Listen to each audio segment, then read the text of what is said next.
to have the bollocks. Do you really want to go toe-to-toe with me on that? You've completely, like, what are we doing here? Levy isn't going anywhere. It's all down to timing, isn't it?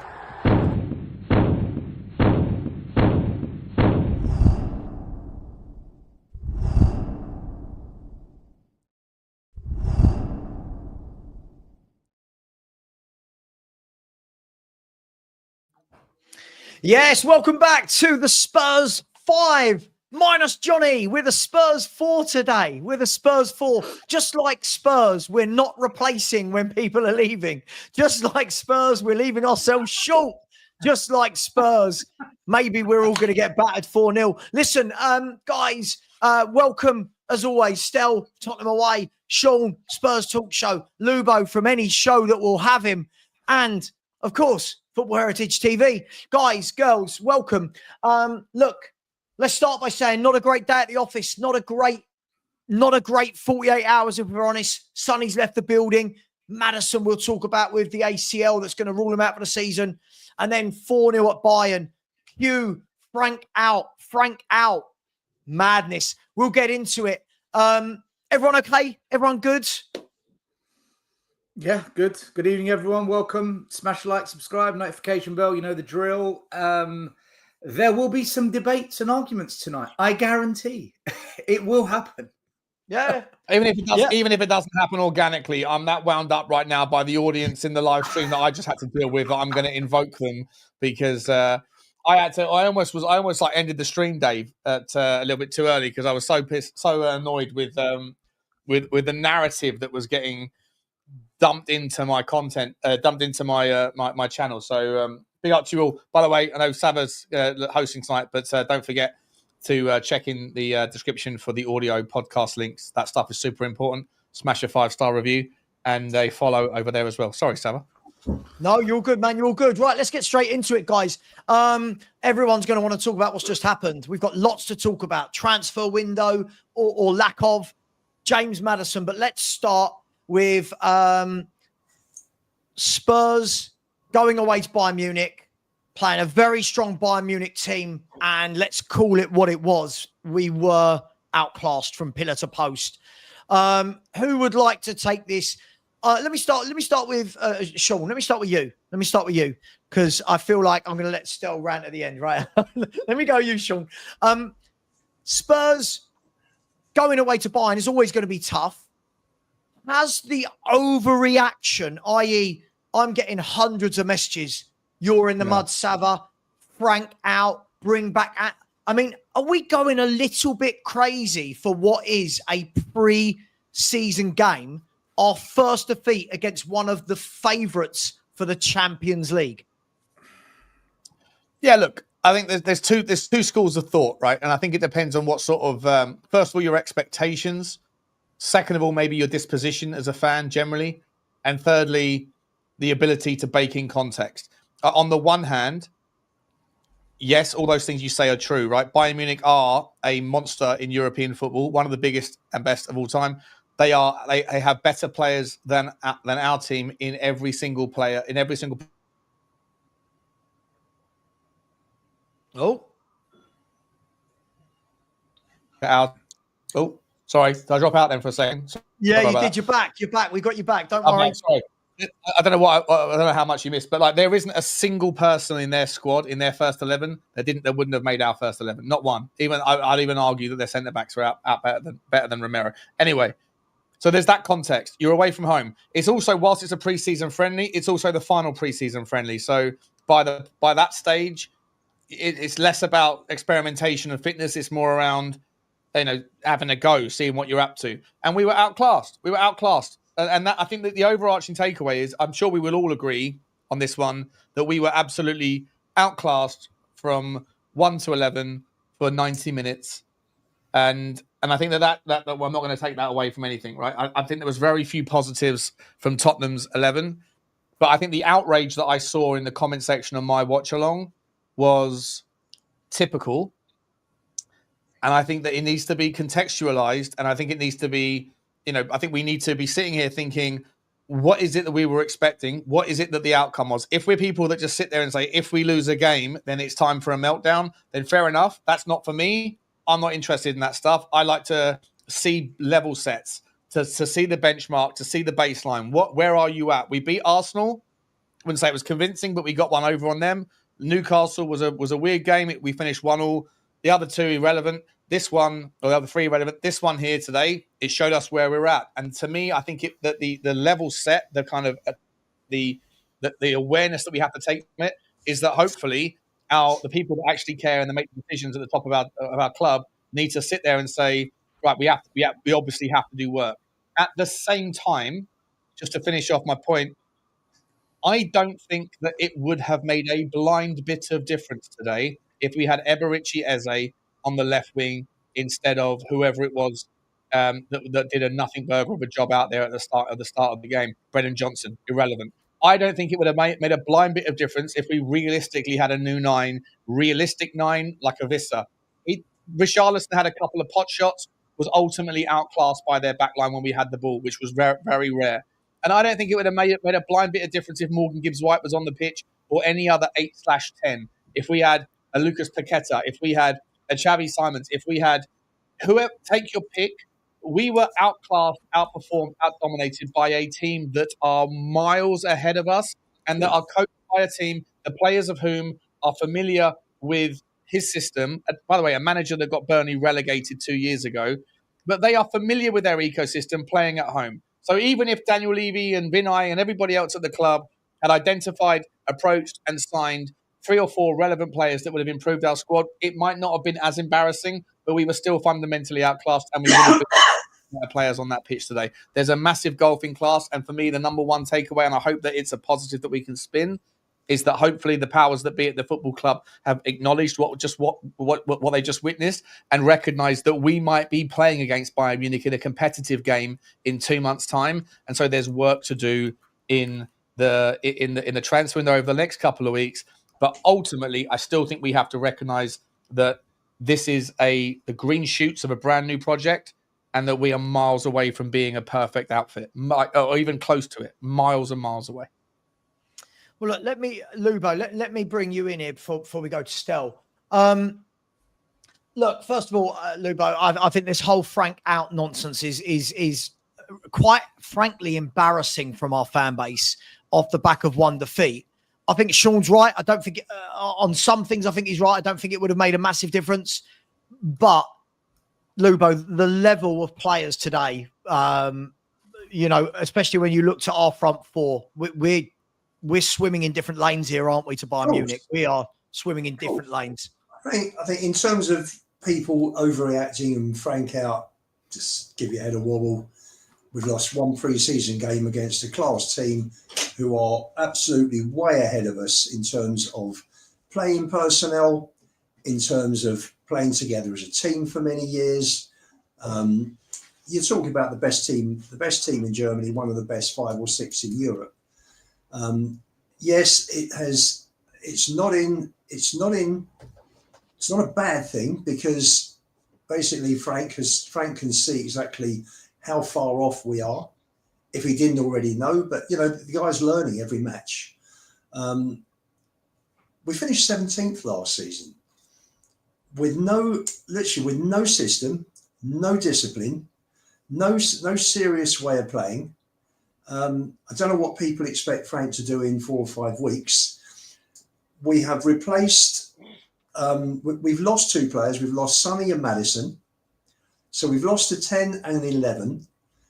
So far this transfer window, we've gained a 6 and a 7 in Polinia and Kudus. No one else that's come in his first team. Tells the loan period that's carried over from last season through Ange, and he is unfortunately he is way off the pace. So he's not even a starter. Although there is nothing, to be honest with you, there's probably nothing between him and Richarlison if Solanke's out injured as a 9. We were just completely outclassed, and it literally was. We had 2 or 3. We had one very good attack, and Richie should have buried that header. But aside from that, he had two half chances, and that was it in 90 minutes. So I think everyone's just got to calm down. This is the beginning of a project. We're not, if Frank was a year and a half into the project and we were seeing football like this, then I think everybody would be asking a lot of questions. But I think this brings into question what our recruitment team have been doing this summer, because we are absolutely way off the pace. And if you say, well, okay, so you put Solanke in, it improves it. You put Udogie in as a left winger with a left foot, some people will say it improves it. I think Spencer's a better defender, but I think Spence personally would be better on the right with Porro in front. I said this the other week, people poo-pooed it. I'd have Spence, Porro and Kudos down that right, which I think would be a really strong right-hand side. We are just way off in terms of quality in the first 11, let alone the squad. We're well short. We are well short. I think people have just got to realise this is where we're at. Give Frank a chance. It is a project. If he's given an opportunity to build, he will build. But he's got to get support in terms of bringing in players in the next 3.5 weeks. Because if he doesn't, as my mate Jeff said to me when I came off from Savva from your show a few minutes ago, Jeff called and he said, if we don't improve this team in the next 3.5 weeks, we're not going to finish much higher than we did last season. And he's got a point. He's got a point. Calm heads. Wait. Sorry. We're not going to finish much higher than 17th. Maybe 12th with this team. You've got to also remember, Sean, that if we take this squad in, we're going to get injuries. We're playing a lot of games this season, particularly first half of the season. You've got 6 Champions League games. You've got Carabao Cup as well. You might have another 10 on top of the 19. You might have 29 games in 4 months. Ubo, I thought a better manager does better with this squad. It depends if they're fit, and it also depends. Hang on. But we started. It's not the same squad, is it? It's not the same squad. We've lost all of our goals and assists from the team, all of it, and not replaced it with any Stel. Surely you see that. And we don't have to play Werner anymore either. He's gone. We haven't replaced it yet. On the I'll wait for my turn. I'll wait for my turn. Yeah, I know. But let's not be. Look, I get it, but let's not be. First and foremost, this is. If you look last year, 4 of the 5 players that got 10+ goal contributions, right, aren't there, and we've not replaced them with anything. We've not replaced them. We are going to replace them. Our top goal scorer has played in every game pre-season. Yeah, sure. Stel, our top goal scorer has, but the thing is, listen, Stel, come on. Surely you. He's played every game. Our top goal scorer. He has. Sean, we lost 67 GA from the 3 players. 67. Hang on, 67 plus whatever Solanke gave us last year, Sean. He's not played in pre-season. And we signed Kudos, who's far better than any winger we've got at the club. Yeah, but Kudos isn't a GA merchant, and this is one of the arguments why I think that signing someone like Jack Grealish, what's he? Because he offers something different, right? Like not all the players have to be GA merchants. What does he offer, Sean? Why? He offers take on specialism. He offers crosses. He offers a higher conversion. His XA was outperformed. He was playing in a horrible team last year, and he was the victim of 2 managerial pivots that played entirely different systems and played him entirely different ways. Like, you can't expect someone to be a monster when they're asked to do 15 different things over the course of 38 games. Right, so we'll wait for Kudos to show us his qualities as the season goes on. So just quickly. Sorry, Sam. Just super quick. So you're saying right now, your line in the sand is you don't think that Kudos was a good signing for Tottenham?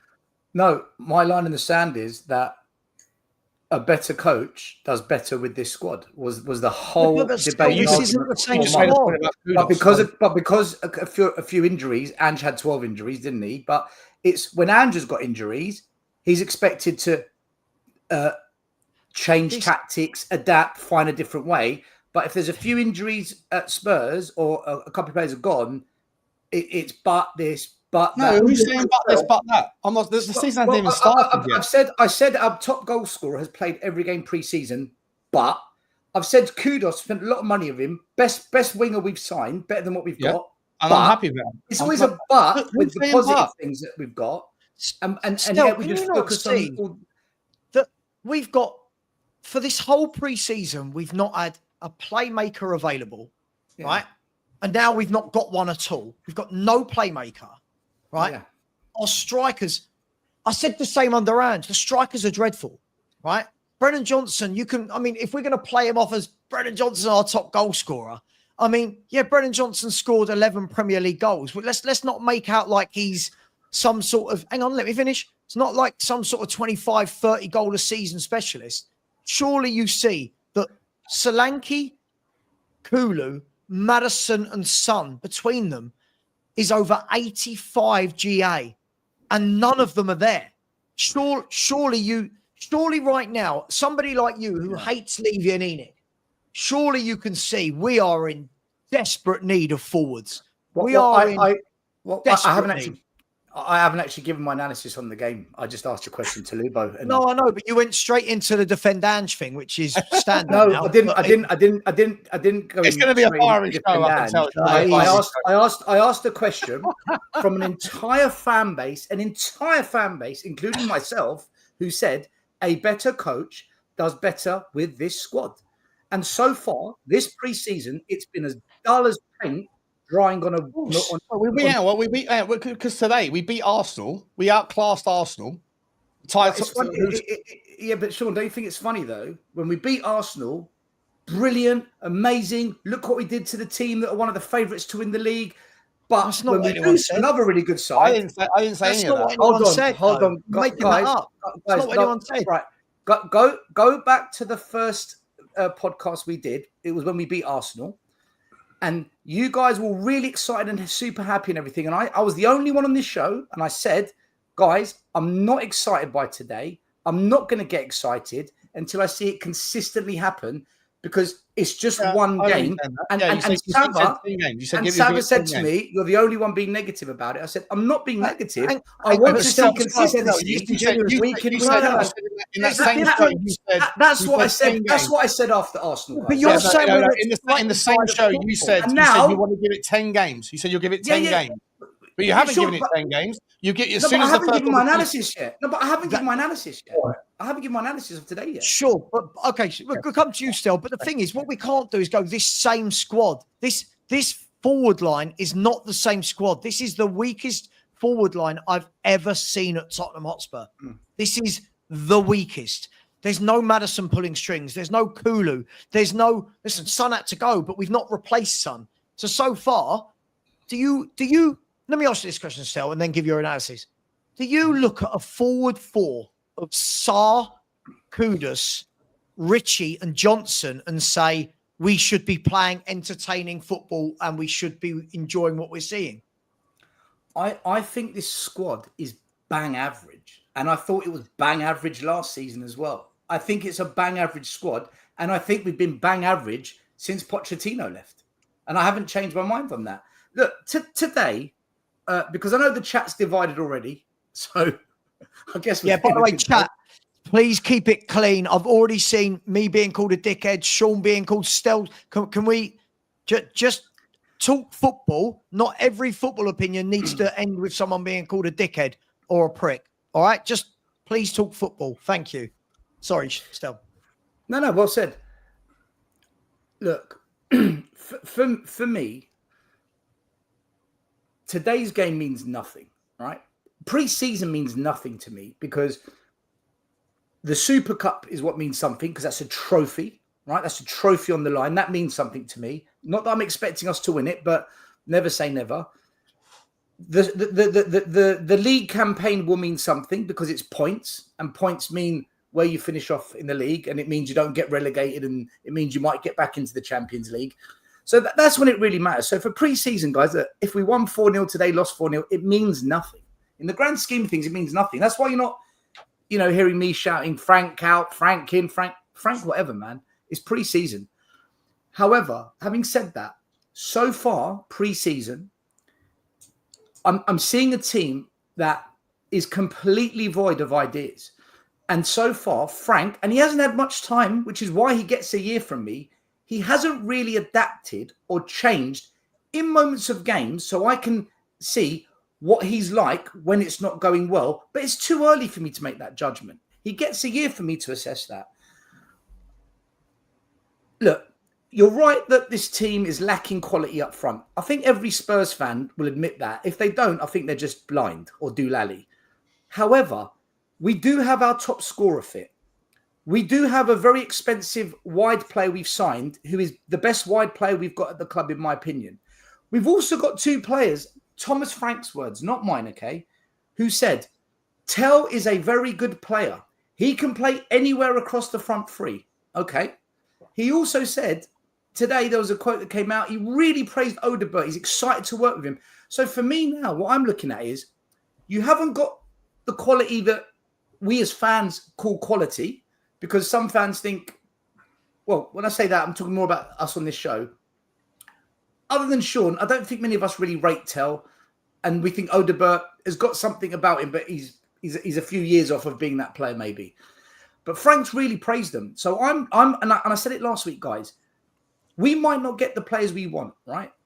So Frank has got to earn his money and do the best he can with what he's got. And that means you've got to work with Tel and Odegaard, whether you like it or not. Now, when we signed Timo Werner, Ange came out and said, he's a good player, good signing, whatnot. And I remember saying, bollocks, you're a puppet. You're a yes man. You don't mean that. That's bullshit.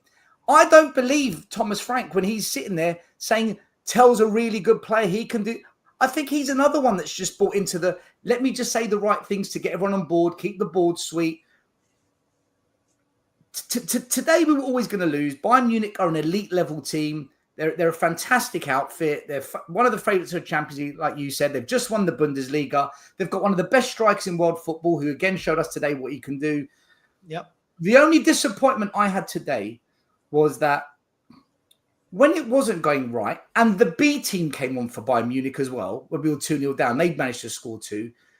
Our defending was so standoffish, was so lackluster. And the one thing I'm looking at Frank doing well at the moment is making us more solid, making us more compact, not being easy to beat.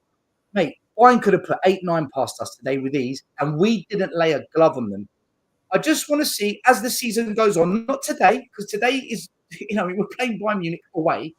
I just want to see as the season goes on, when it's not going right, Frank, when things aren't quite clicking, can you change it to get us back in the game so at least we can lay a glove on them, at least put something on the opposition and say, right, we gave you a bit of a game. And today I didn't see that at all. But overall, guys, I'm not upset. I'm not angry. I've said this season. Okay, so let me ask you all something then. I'm not going to be disappointed with this season because he needs that 1 year. He needs the so season. let me all ask you then. So when you see, guys, a forward line like that, and I see and we see that this manager has got not one creative midfielder in the squad. When we're saying we didn't lay a glove on Bayern, who's expecting? I said, Lubo, we did the pre-match. And I said, you know how this game's going to pan out. We have not got anybody that can get on that ball and pull strings. There's no Maddison. There's no Kulu. By the way, anyone that keeps raving about Bergvall, these guys are not ready. These guys are good young players that need time. We need quality. So who was really expecting us to lay a glove on Bayern today with the forward line that we've got available? I mean, I was saying on your chat, on your show after the match. So there were people coming out and having a pop at Frank, and I actually said, how would you have improved that today? How would you have got a better result today from the players that you've got? And this is the problem. We have a not in terms of numbers, but in terms of quality, the squad is thin. And at the moment we are no better than mid-table. We maybe 8th, maybe 12th. Who knows? Hang on. Based on the fact that we got smashed by Bayern Munich. No. Based on the players we've got, Sean. And based on seeing those players last year and this year, and seeing who's there. And you look at the injuries, we've got 8 or 9 injuries already. The players that are injured at the moment, what have we got? Udogi, Takai, Gill, Solomon, Solanke, Maddison, Kulu, Dragusin. So I mean, there's 6, 8. Yeah, there's only 3 there that are real first teamers, though, Sure. right? I mean, if we're going to be, but we're short of real quality. We don't have a first 11. We need a top 9, a proper clinical 9 to replace Swanky. We need a 10 to replace Maddison, and we need an 11 to replace Son.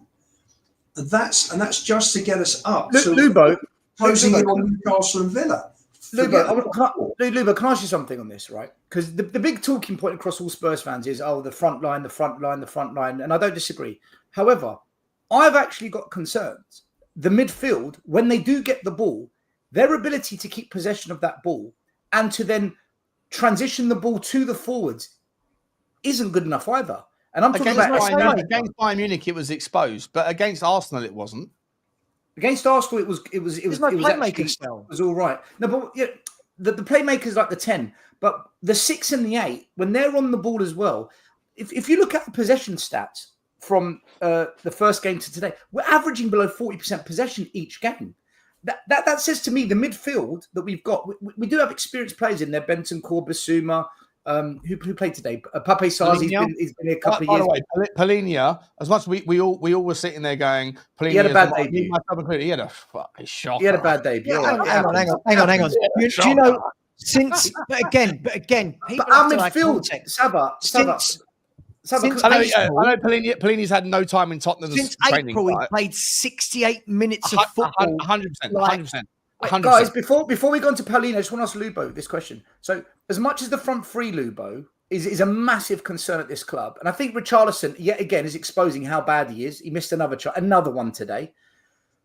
The midfield at this club, I've got reservations about this midfield retaining possession and controlling games as the season goes on, because I've not seen anything consistently from this field pre-season either. As much as we attack the front three, what's your thought on the midfield as well? Just keeping the ball. I don't disagree. Well, I've got to tell you, Stel, I think in terms of quality, I think we're way off the pace.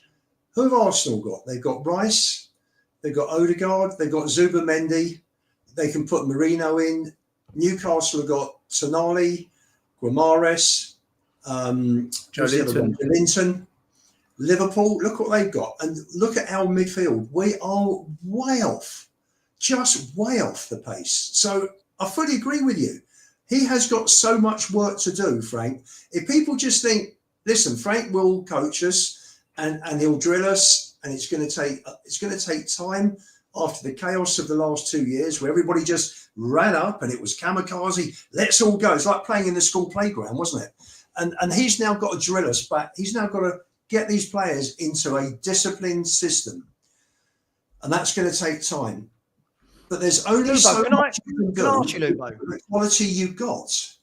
But this is why, Lubo, when people he's got to develop some players as well, though. He has to. But he hasn't had a chance to develop the players. He's had them for correct. Like 4 he hasn't had a chance. No, you're right. What I mean? Like, and by the way, I don't think every footballer can be developed. This is the thing. Not every footballer is going to be great. But look, what I was going to say is, Lubo, this is why I was such a big fan of getting in Morgan Gibbs-White. Because when people are saying, don't think we need him, I think that's exactly the type of number 8 box-to-box player that we need. Someone with a bit of get up and go. I don't mind Bentancur. I think Bentancur's good. I think he's good. I think the injury, obviously, what it did to him. But for me, I would say, I'll counter Stel's argument. I'm not counting it. I agree with half of it, Stel, in terms of not being able to control games. I would say the biggest reason why we don't have a lot of possession in games is we've got no one other than Kudos that can hold on to a ball when the ball goes in their half. No one. The ball goes to Johnson, it bounces off him. Richarlison's got the worst first touch I think I've ever seen at Spurs, right? Agreed.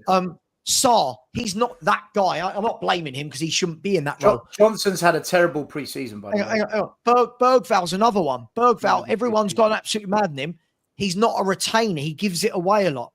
So when I've called for somebody like a Grealish, somebody that will put their foot on the ball, slow it down and bring others into the game so we can retain a little bit of possession, everyone just wants quick wingers. Problem with quick wingers, they don't hold on to the ball. Yeah. So what you saw today, in my opinion, was Bayern Munich realised Kudus was the only threat we've got. every time he got it. Grealish doesn't replace the 87 goals that we were talking about.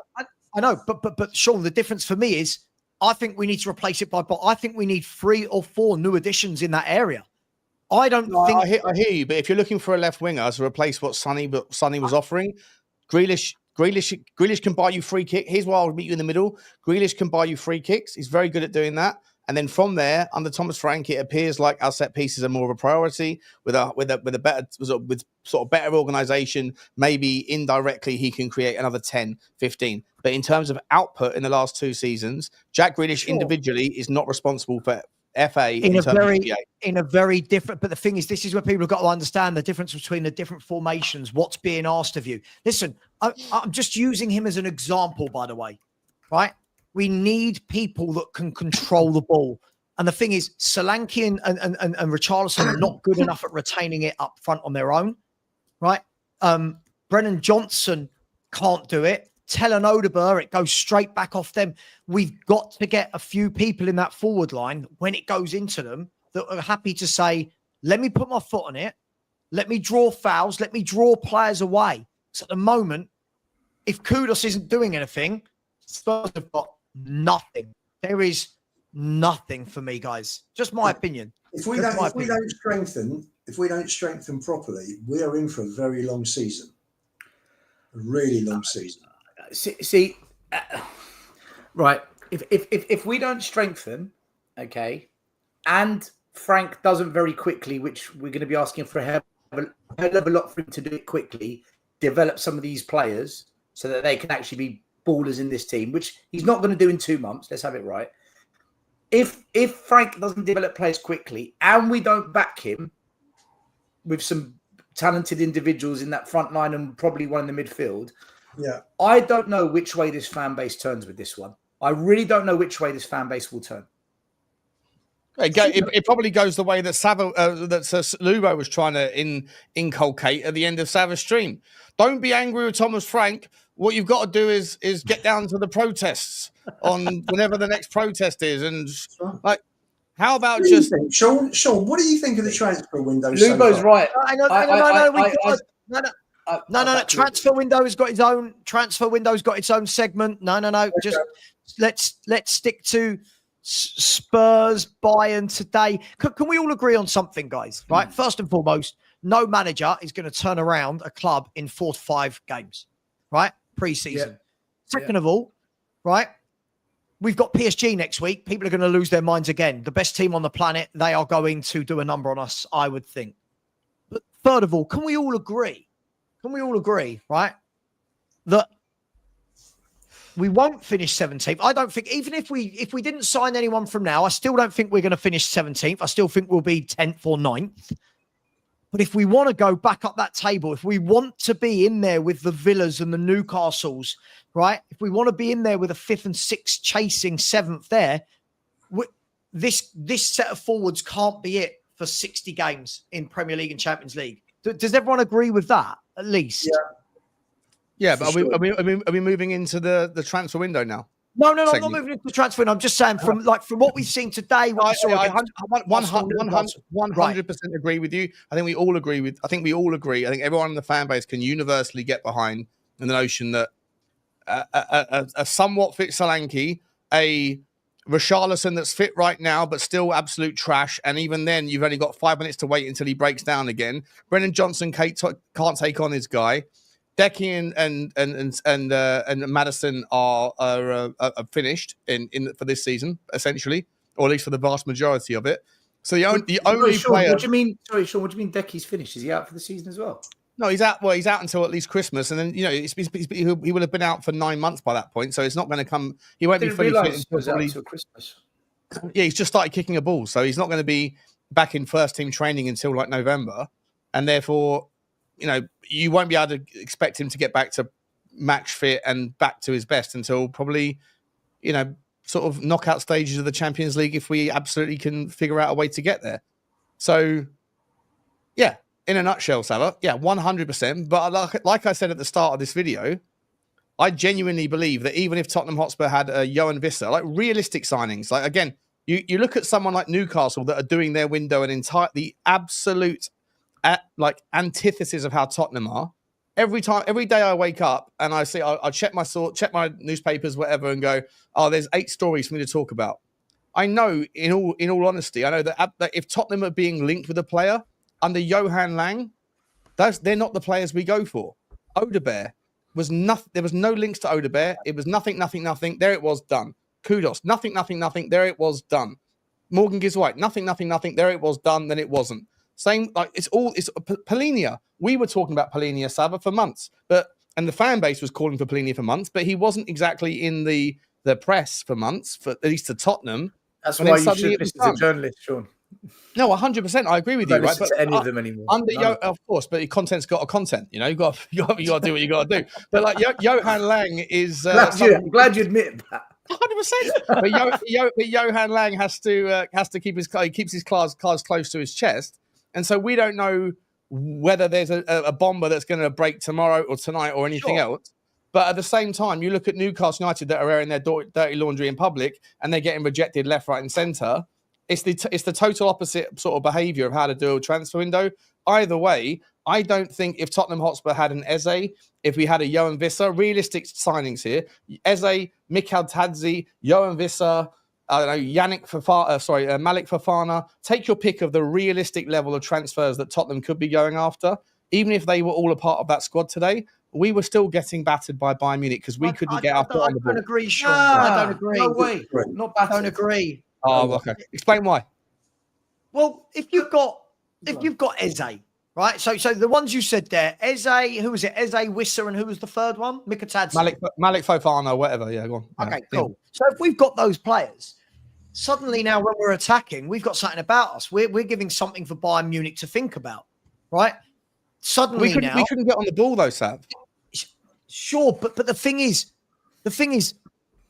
the ball then gets to an Eze. The problem when people say we're not getting on the ball, we've got no outlet. The only outlet we've got, you watch all these friendlies, it's the same thing. The outlet is Kudos, and all the teams we've played against have all doubled up on him. And if you notice, they always leave whoever's on the left-hand side one-on-one because they know it's not the danger. Now, as much as people want to talk to me about Odegaard, Tell, Johnson, as a fullback, you're quite comfortable having one-on-one with them. You're not comfortable one-on-one with Kudos. So all these teams are putting 2 there. Suddenly, if you've got another danger man on the left, now you're giving the defender something to think about. I hear you about that. I hear you on that. If Eze's picking up the ball on the halfway line, Eze's someone who'll put his foot on the ball. He's got the ability to shield off people. He's comfortable to have it at his feet. And now he's going, right, where's Kudos? Where's Wisser? You know, you've got balls in behind. Now suddenly you can play with Visser that you can't play with Richarlison. So I hear on that point, right? But just to counter, I don't think that our back 4 is going to improve. Sorry, have I annoyed you? No. Sorry, no. Sorry, I'm saying, because Romano's tweeted about Spurs and Nicola Jackson. I looked down for a second, looked up and saw you doing this, and I thought, sorry, no. I don't think that our back 4 improves, and I don't think our 6 improves beyond Polinia. And I think today, the reason why we were absolutely outclassed and outdominated was because we couldn't control their offense. We were absolutely every time we got the ball, we smashed it long, and it came right back at us. And I don't think that having an Eze or a Malik Fofana, it might have offered more when we had the ball and we got it up to them. It might have offered more of a threat that would have maybe just sort of disrupted the balance of play. But for me, the vast majority, 80% of our problems today were our defensive organisation. I agree with Stel when he said he's heard that Tottenham are focusing on reorganising the back line. And today it looked like we were a shambles. At times, at the end of the first half and at the start of the second half, it looked like we were back Ange ball, no idea. We were clueless, and I don't think that we're not going to improve on our back line this summer. I'm not sure it was Ange ball. I'm not sure it was Ange ball. I just think we were absolutely. I mean, look at that front 4 they had today, Sean. When you're looking at Coman, Elise, we're going to have to face that with Liverpool, right? Liverpool's front 4 is just as terrifying as theirs. Their first goal was one ball over the top. Their first goal was a ball over the top, wasn't it? And Kane brilliantly took it down. By the way, it wouldn't have mattered. I think it was offside. But the reality is that if they hadn't have scored that, they could have scored 5 others. Like we were we were lucky to get away with the 4-0. They missed a penalty, didn't they? Well, I don't think it was a penalty, by the way. I don't think he touched him. But I think we deserve a penalty. I think Jess should have given a penalty. Seen a lot of comments talking about, if this was Ange, Guys, you've got to remember, Ange Postecoglou was our manager for 2 years and nothing changed. right? Thomas Frank hasn't managed a competitive game as Spurs manager yet. And as I said to you earlier, Lubo, I've never ever seen people lose their minds in pre-season like this. It's like we've gone into overdrive, panicking. What happened to bringing in a manager and saying, can you please have 2 to 3 months at the beginning of a season to get your team in shape? And we've lost one game to Bayern Munich. Everyone's going on like we've just lost 5 back-to-back games. It's just a bit much. Yeah, isn't it's it? a massive outrage. That's just massive outrage, 100%. If you look at the even if you go back to Bilbao, we've only got 7 of that team playing at the moment. Sonny's gone. Maddison's out for the season. Solanke's injured. Udogi's injured. Bassoon was on the Take bench. 4 players out anyway, you weaken it. So we're not even playing with the same team that we had last season, and that was wide open enough. And we lost 26 games last season. So I'm not sure, really not, would we have done better with better players in the team? I think you've got to think to yourself, Sean, that yes, with a better team, with better players, we'd have done better. Would we have? How? Explain how. Sean, I'll explain. Maybe 3-1. We'd have still lost, but it would have been a lot closer. I'll explain it. Better players keep the ball. Better players cause their defense problems. Better players don't let Bayern Munich have so much possession in its flow after attack. We allowed Bayern Munich to completely dominate that game. But that was the midfield that we were outclassed in the midfield, and we were outclassed in the defense. Right, we were shambolic at defense. At the top end of the pitch, I don't argue. I'm not going to sit here and challenge you. We are weak as like a wet paper roll when it comes to our attack line. I completely concur with everything you're saying, guys. I'm just saying that we didn't get it up to them enough. And when we did, most of the time, for what it's worth, it went through Kudus, who was the only player that I think can keep his head held high walking off that pitch, because I thought he did do a really good job today amongst an absolute shower of shit everywhere else. But the game was won and lost in the midfield and the defence, and we are not going to improve the defence. And our midfield, we've already got Polinia, and I hear what you're saying, by the way, Savva, about, we can't judge him. He's had 60 minutes of football since. I'm not judging him. I'm just saying that hopefully he will improve. But if we're pointing to the transfer window, if we're pointing to the transfer market and saying it would have been better had our transfer market been better thus far, if Polinia was the identified target to improve us, then he was still only going to have had 60 minutes today regardless, before today. So the front line, for me, it might have given us a little bit more of an opportunity and more of a threat, but our game was buried today by our defence and our midfield that isn't going to materially improve regardless of what happens at the front end of the pitch and the rest of the window. So therefore, you're pointing the finger at the manager then by saying that. No, I'm saying let's shake hands with the reality of the golfing class. This guy has inherited this team that finished 17th last year. This guy is competing against the team that have been with their manager for the last 18 months or 2 years that is a favourite to win the Champions League, that has one of the greatest individual 11s and teamwork ethic in the game of football. And we are a brand new outfit, mixing and matching brand new minutes, brand new players. Polinia, not only has he only had 60 minutes in football in the last 4 months, he's had about 3 days of time wearing a Tottenham shirt on the training ground. The expectation of today is my problem. The expectation and the necessary outrage that's followed from an absolute drubbing needs to be dialed back into the context of the reality. That calm down, everybody. It's like, let's remember where we're at in our own process. But the topic was about, if we had those 3 players you mentioned, you think we still get battered? I disagree, because those 3 players... I think we still get battered because first and foremost, their team is superior. And even if you had Eze still wouldn't get into the Bayern Munich team, right? If you had Johan Wissa, he still wouldn't get into the Bayern Munich team. If you had Malik Fofana, he still wouldn't get into I get all that. You explained it. Sean, I get that. So my point was about the transfer window, which I know we're going to come into, but in the reality of the game in which we just played, the reason why there's a massive negative reaction is because expectations are wildly away from reality, given the context of how long the manager's had, who he's working with, and who we were competing against. And I don't think that materially changes, even if you go and put those 3 players in that we spoke about. No, but I disagree though. I don't think we suddenly win 3-0 or anything like that.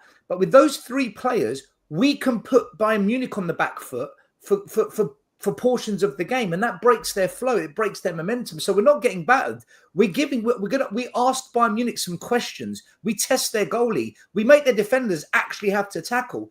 That was a walk in the park today. And for me, when their B team came on, we still looked like we weren't even in the game. So by having those 3 players on the pitch for Spurs, we are definitely not getting battered, in my opinion, because it changes the dynamic of us, and also it gives the midfield and defense more confidence to not be so deep and to maybe push a little bit further up the pitch.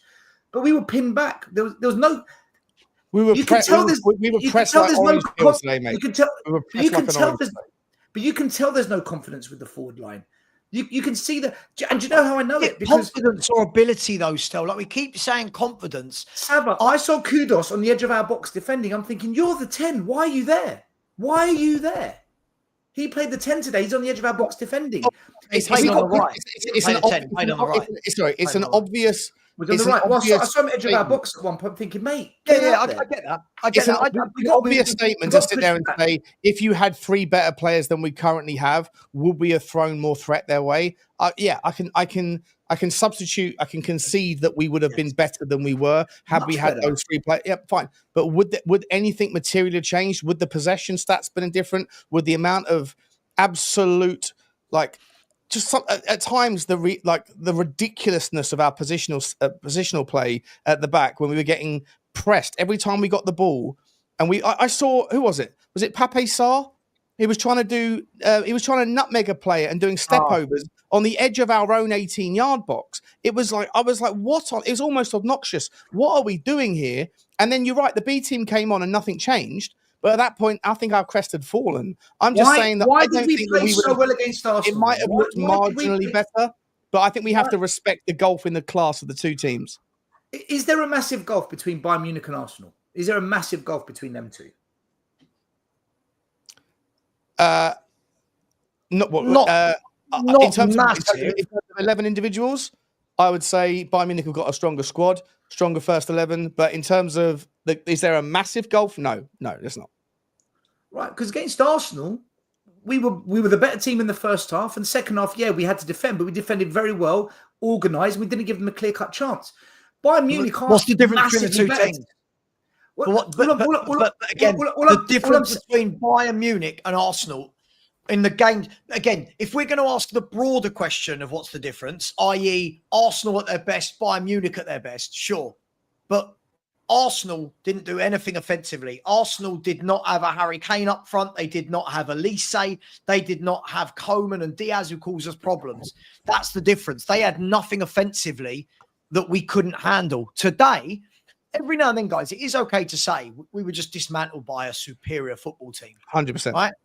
But don't you think we backed off on all their goals, though, Sam? All their goals were from the edge of the box. We backed off. No, completely agree. And Lubo and I said it on the watch along. If you watch, listen, some of the finishes were brilliant. Class.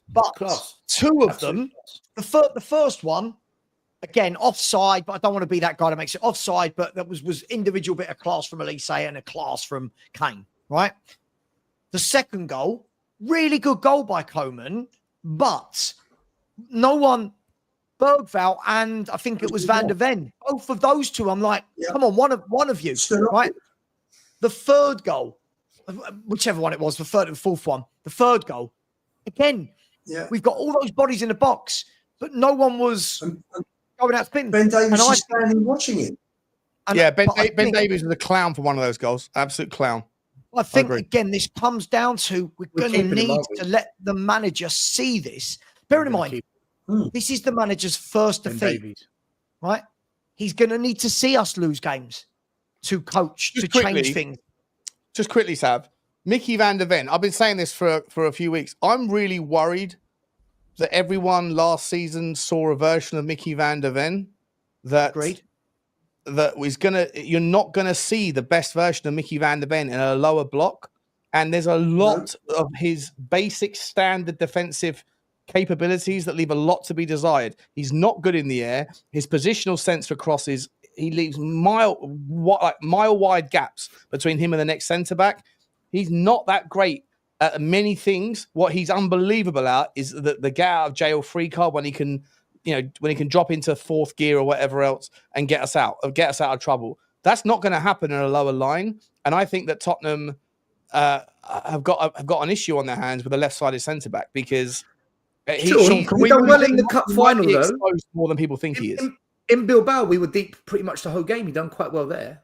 He done well against Spain United. Isn't there a difference between when you stick 10 men behind the ball and when you don't? Like, I tell you what, can we talk about Van der Ven in the transfer section? Because obviously I want to bring on the centre back that we want, guys. Can I add one more thing to this, Savva? One last thing. Then I'll do the super chat. Yeah, I want to say this. There is a big positive to come out today. You hope, not that I think it will manifest into a positive, but I'm going to try and put one on it. The chairman said he wants to win the Champions League. Well, today you saw your club play what a Champions League contender looks like. 100%. A real contender. So if you can't see 100%. what you have got to build, then my friend, step down as chairman right now. Stop coming out telling us you're going to win the Champions League, or 100% agree with you on that. Like today was a litmus test. It was an eye opener. It was a wake up call. And it was a baseline and benchmark. And I think today the benefit can be that they can see the golfing class between what we think we are and what we really are. Well, look, let's talk about that in it's all going to come into the transfer window, right? Listen, let's wrap that section up there and do some super chats. What I will say, guys, absolutely insane numbers. There are 1,800 of you inside the house. So thank you very much. What I would say is we're only 33 subscribers away from the 25K mark. Yes, we know we started at 22,800. We're not pretending we didn't. Don't worry. Please smash the subscribe button. But also from 1,800 people, we should already have 1,000 likes and we're bang on 500. So please smash that like button and please subscribe if you haven't already. Thank you very much. Last thing I'll say is, guys, in the chat, if Stel and I are having a debate, for example, you don't have to abuse the one that you disagree with. It's okay, by the way, guys, to just say, I agree with Stel on this. Not everything is Stel, you're this, Savva, you're this. It doesn't have to be that. Come on. Big up to No More Spursy, please. Thank you very much. I said, Frank, what are these crazy people talking about? Can't agree with you more, man. We haven't even started the season. Big up to you, my man. Thank you very much. Rob Brown and his pug in the front seat there, who's become a YouTube member. Big up to you, Rob. Nice to see you as always, mate. Thank you very much. Big up to Sam, who said thoughts on Nico Paz. We're going to talk about Nico Paz in the transfer section because obviously we are linked with him today. Of course we are. He's still at school. He's so young. So we'll come to that in a little bit. Thank you very much, Sam. Appreciate that. Here he is. Our mate, Jack Borsman. Love that name. So, dear Sean. Oh, it's a love letter to Sean. Dear Sean, we got beat by a B-tier Bayern. Levy couldn't meet anyone's expectations, even Angie's. When will Spurs ever compete seriously? 30 plus years now. It's a shame, Jack, because I love your name, but it hasn't been 30 plus years. It wasn't a B-tier Bayern, and Levy could never meet anyone's expectations. 100%, I agree with you on that bit because expectations are very far from reality. As are, for most people in life, when you can have expectations of things that you care about, but that you don't directly have a relationship with or an outcome that you're tied to, then everyone starts to get out of control with their expectations. But I love you, man. I love you, Jack. Great name, but disagree with about 60% of what you said there. I've got a bit of work to do on you, Sean. Obviously, I can see from that. What I will just say, make me agree with you, Lubo. Let me promise you that, pal. I do like the way that suddenly it was a Bayern B team when they were already 2-0 up and we were down. Anyway, big up to you, Jack Borsman. Mr. Pox Office said, time permitting, could you argue? I love that, not debate. Could you argue the notion that Levy is beneficial for our club's progress? And to what extent would you like to see him involved? Do you know what? Even if we don't argue this, It will turn into this as the show nears the end between Lubo and Sean. You don't need to ask us. It will happen. Big up to you, Mr. Box Office.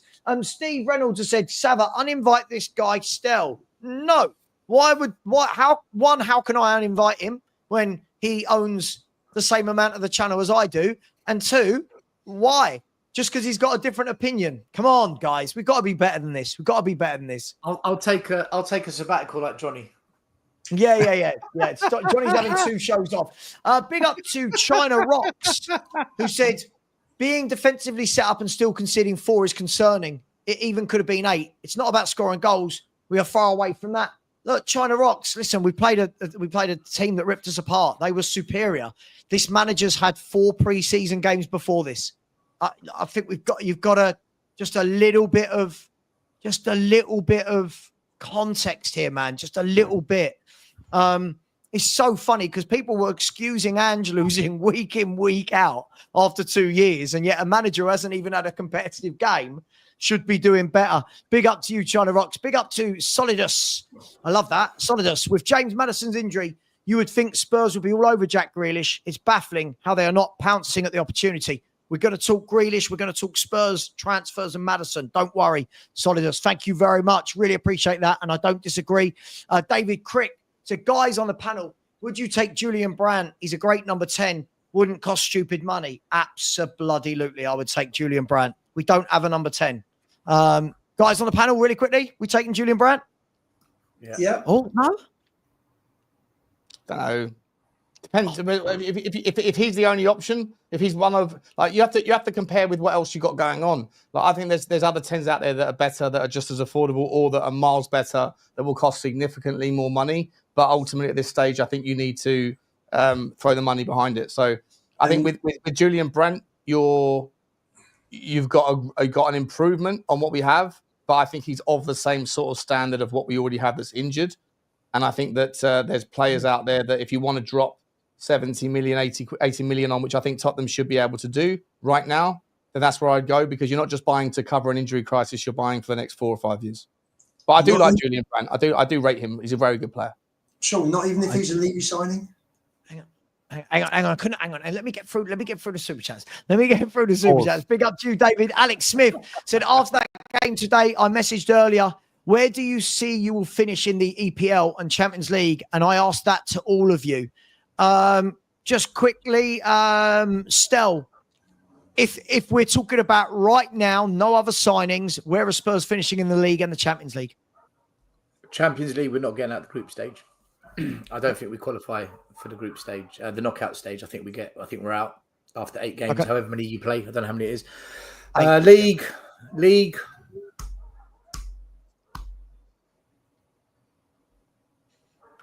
Some teams that aren't in Europe. I think we finish anywhere between 14th and 10th. Okay, 14th, 10th. Lubo? Same as Stel. Exactly. Wow. Okay. Have you seen the teams that are in pot 4 and pot 3? In fact, pot 3 is arguably more competitive than pot 2. What are we doing here? Tottenham will qualify. We won't qualify in the top 8, but we will qualify between 9th and 24th. We'll get to the playoff. Whether we get through or not depends on who we draw. And in terms of the league, that's what I mean. I meant we won't get to the knockout stage. We'll get to the playoff stage. You mean? I don't think we'll get to the playoff stage. Not wow, this Lubo, you're so fucking miserable, mate. What are we doing here? Jesus Christ! Have you seen some of the teams in that pot, in the pot 4 and pot 3?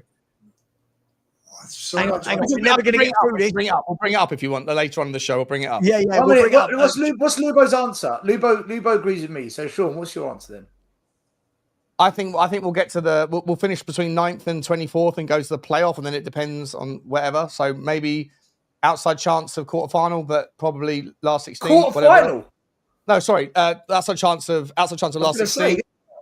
And then if not, we'll get knocked out in the depending on where we finish. But I definitely think we'll finish between 9th and 24th, 100%. If we don't, there's a massive problem, even with the current squad, if it doesn't change. And in terms of the league, I'd say right now, 9th, probably 8th, something like that. Yeah, I'm going to go I think we make the last 16. I think we're going to have to do it the hard way through the playoffs. And in the league, I think anywhere between, I think 9th and 10th at the moment. 9th and 10th. We're at the same, Savva. About 9th and 10th. I just don't see where the goals are coming from at the moment. But thank you very much, Alex. Really appreciate that. Thank you very much. Tottenham Trev's Football Talk says, evening, gents. Good evening to you as well, Trev. We are all good. Said, we knew it was coming, not moving earlier in the transfer market. We all said it, plus one injury away from disaster. Who listened? We're about to talk about this when I've done these super chats. Trev, I don't disagree with you. Let's see what the rest of the panel think. We'll come to this in a minute. Big up to Dean Law. Thank you very much, buddy. Really appreciate you. Thank you for your support as always. William E. Hello, mate. I said Colwill has torn his ACL. Yep, it's just flashing up on Sky Sports News now that Colwill has undergone ACL surgery. Let's see the difference in urgency to replace their injured player between Spurs and Chelsea. Yeah, levels. There's levels. We know that, William. Absolute levels, mate. And the last one for the time being, my man, Craig Scott, DJ General Tracks, also happens to be the nephew of David Howes, has said, today was a good lesson for all, and today was kudos and the Raggy Dolls, big lads. Listen, he must be thinking, at least I had Paqueta and Bowen at West Ham to play with. He's now playing with Richie and Brennan Johnson. Big up to you, Craig. Really appreciate you, my man. Listen, guys, let's get into it. Do you want to do transfers first or Maddison? What do you want to do? Up to you. Let's do Maddison first. Maddison first, because it delves into whatever your dog wants. Whoever's dog's barking. It's Lubo. Lubo's got to learn how to use the mute button instead of just sitting there. He's got to learn how to use it. I've done it for you, Lubo. Where are we? Okay, let's go with this. So, guys, James Maddison. I've said the season. I know it says 6 to 7 months, but guys, by the time we get to there, he'll have been out injured for 10 months, right?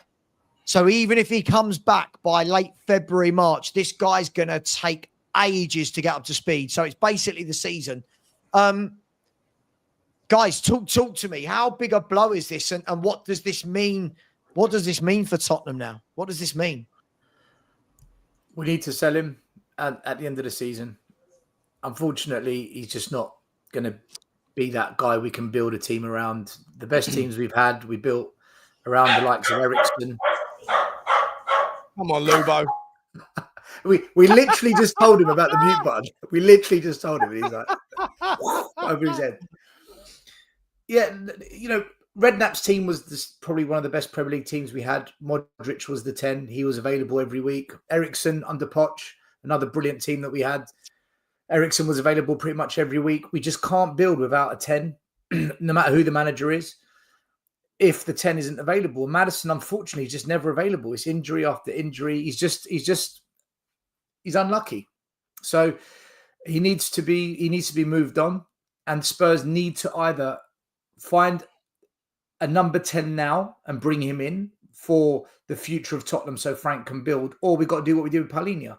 We've got to find a temporary fix, an experience fixed, whether it's a loan deal, maybe the option to buy, bring him in for a season so at least we've got a 10, and then begin to scout the future 10 for this club and bring him in either in January or next summer so that we can actually build a team. Because it can't keep every single season we've got an issue with the 10. We've had an issue with the 10 for 3 years at this club. It needs to be fixed. So for me, I think Maddison's a really good player, but he's just never available consistently enough for us to build. If you do keep him, then you need a 10 that can be available. Maddison just comes in when we want to be more attacking or when we want to give the actual main number 10 a rest. But it's a massive blow. It's a massive blow. And without a 10, no manager can, we saw last season Arsenal without Odegaard, what a terrible start to the season they had. Yeah. Every team needs a playmaker. They need that creative player behind the strikers that connects the dots from midfield to attack to the wide players, gets involved with goals and assists. That's what Modric did. It's what Eriksen did. Yeah. The interesting thing is, Stel, right, is that I know we're going to come onto the transfer market in a minute.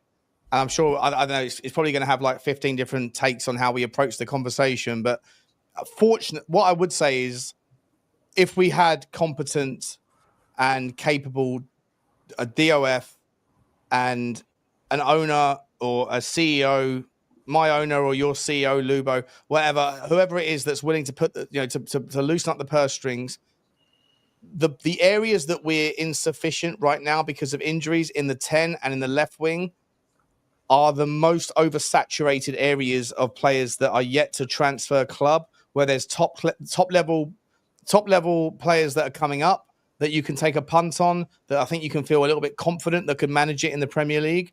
And in the left wing specifically, it's the most saturated space on the football pitch. A right footer that wants to cut in, but that also has to take on confidence. So if that's the way the club want to go, or if they want to do a hybrid of the two, we're also fortunate in that there's a lot of options there to go in it.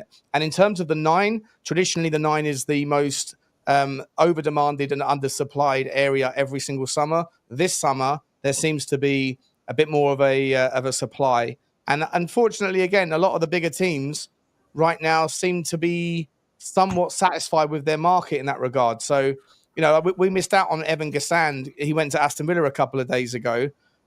I think he's going to be a player that Tottenham, or that he'll surprise people. I think people that might not know about him, you'll see. I think he's going to do really well for Aston Villa. But there's lots of Evan Gassand type players out there in the market right now that are like floating around, that are doing bits and pieces in certain areas. You could look at like an Agahawa in Porto, for example. That's that sort of level. And in France, there's 2 or 3 of them. There's loads of them all over the place. And fortunately, I think that in a difficult environment that Tottenham find themselves, there is, if you're trying to find a glass half full way of thinking about it, at least we're screwed in areas where there is a massive supply of talent. And all you need is our staff at the club to be able to put their thinking hats on and do what they're paid to do, identify a couple of them, and just put down the money, right? Like overpay, whatever it is. Like for an Eze, for example, if we heard yesterday, like Arsenal don't think he's worth 68 million, Tottenham don't think he's worth. No one thinks he's worth 68. They all think it's 50 to 60. Ridiculous.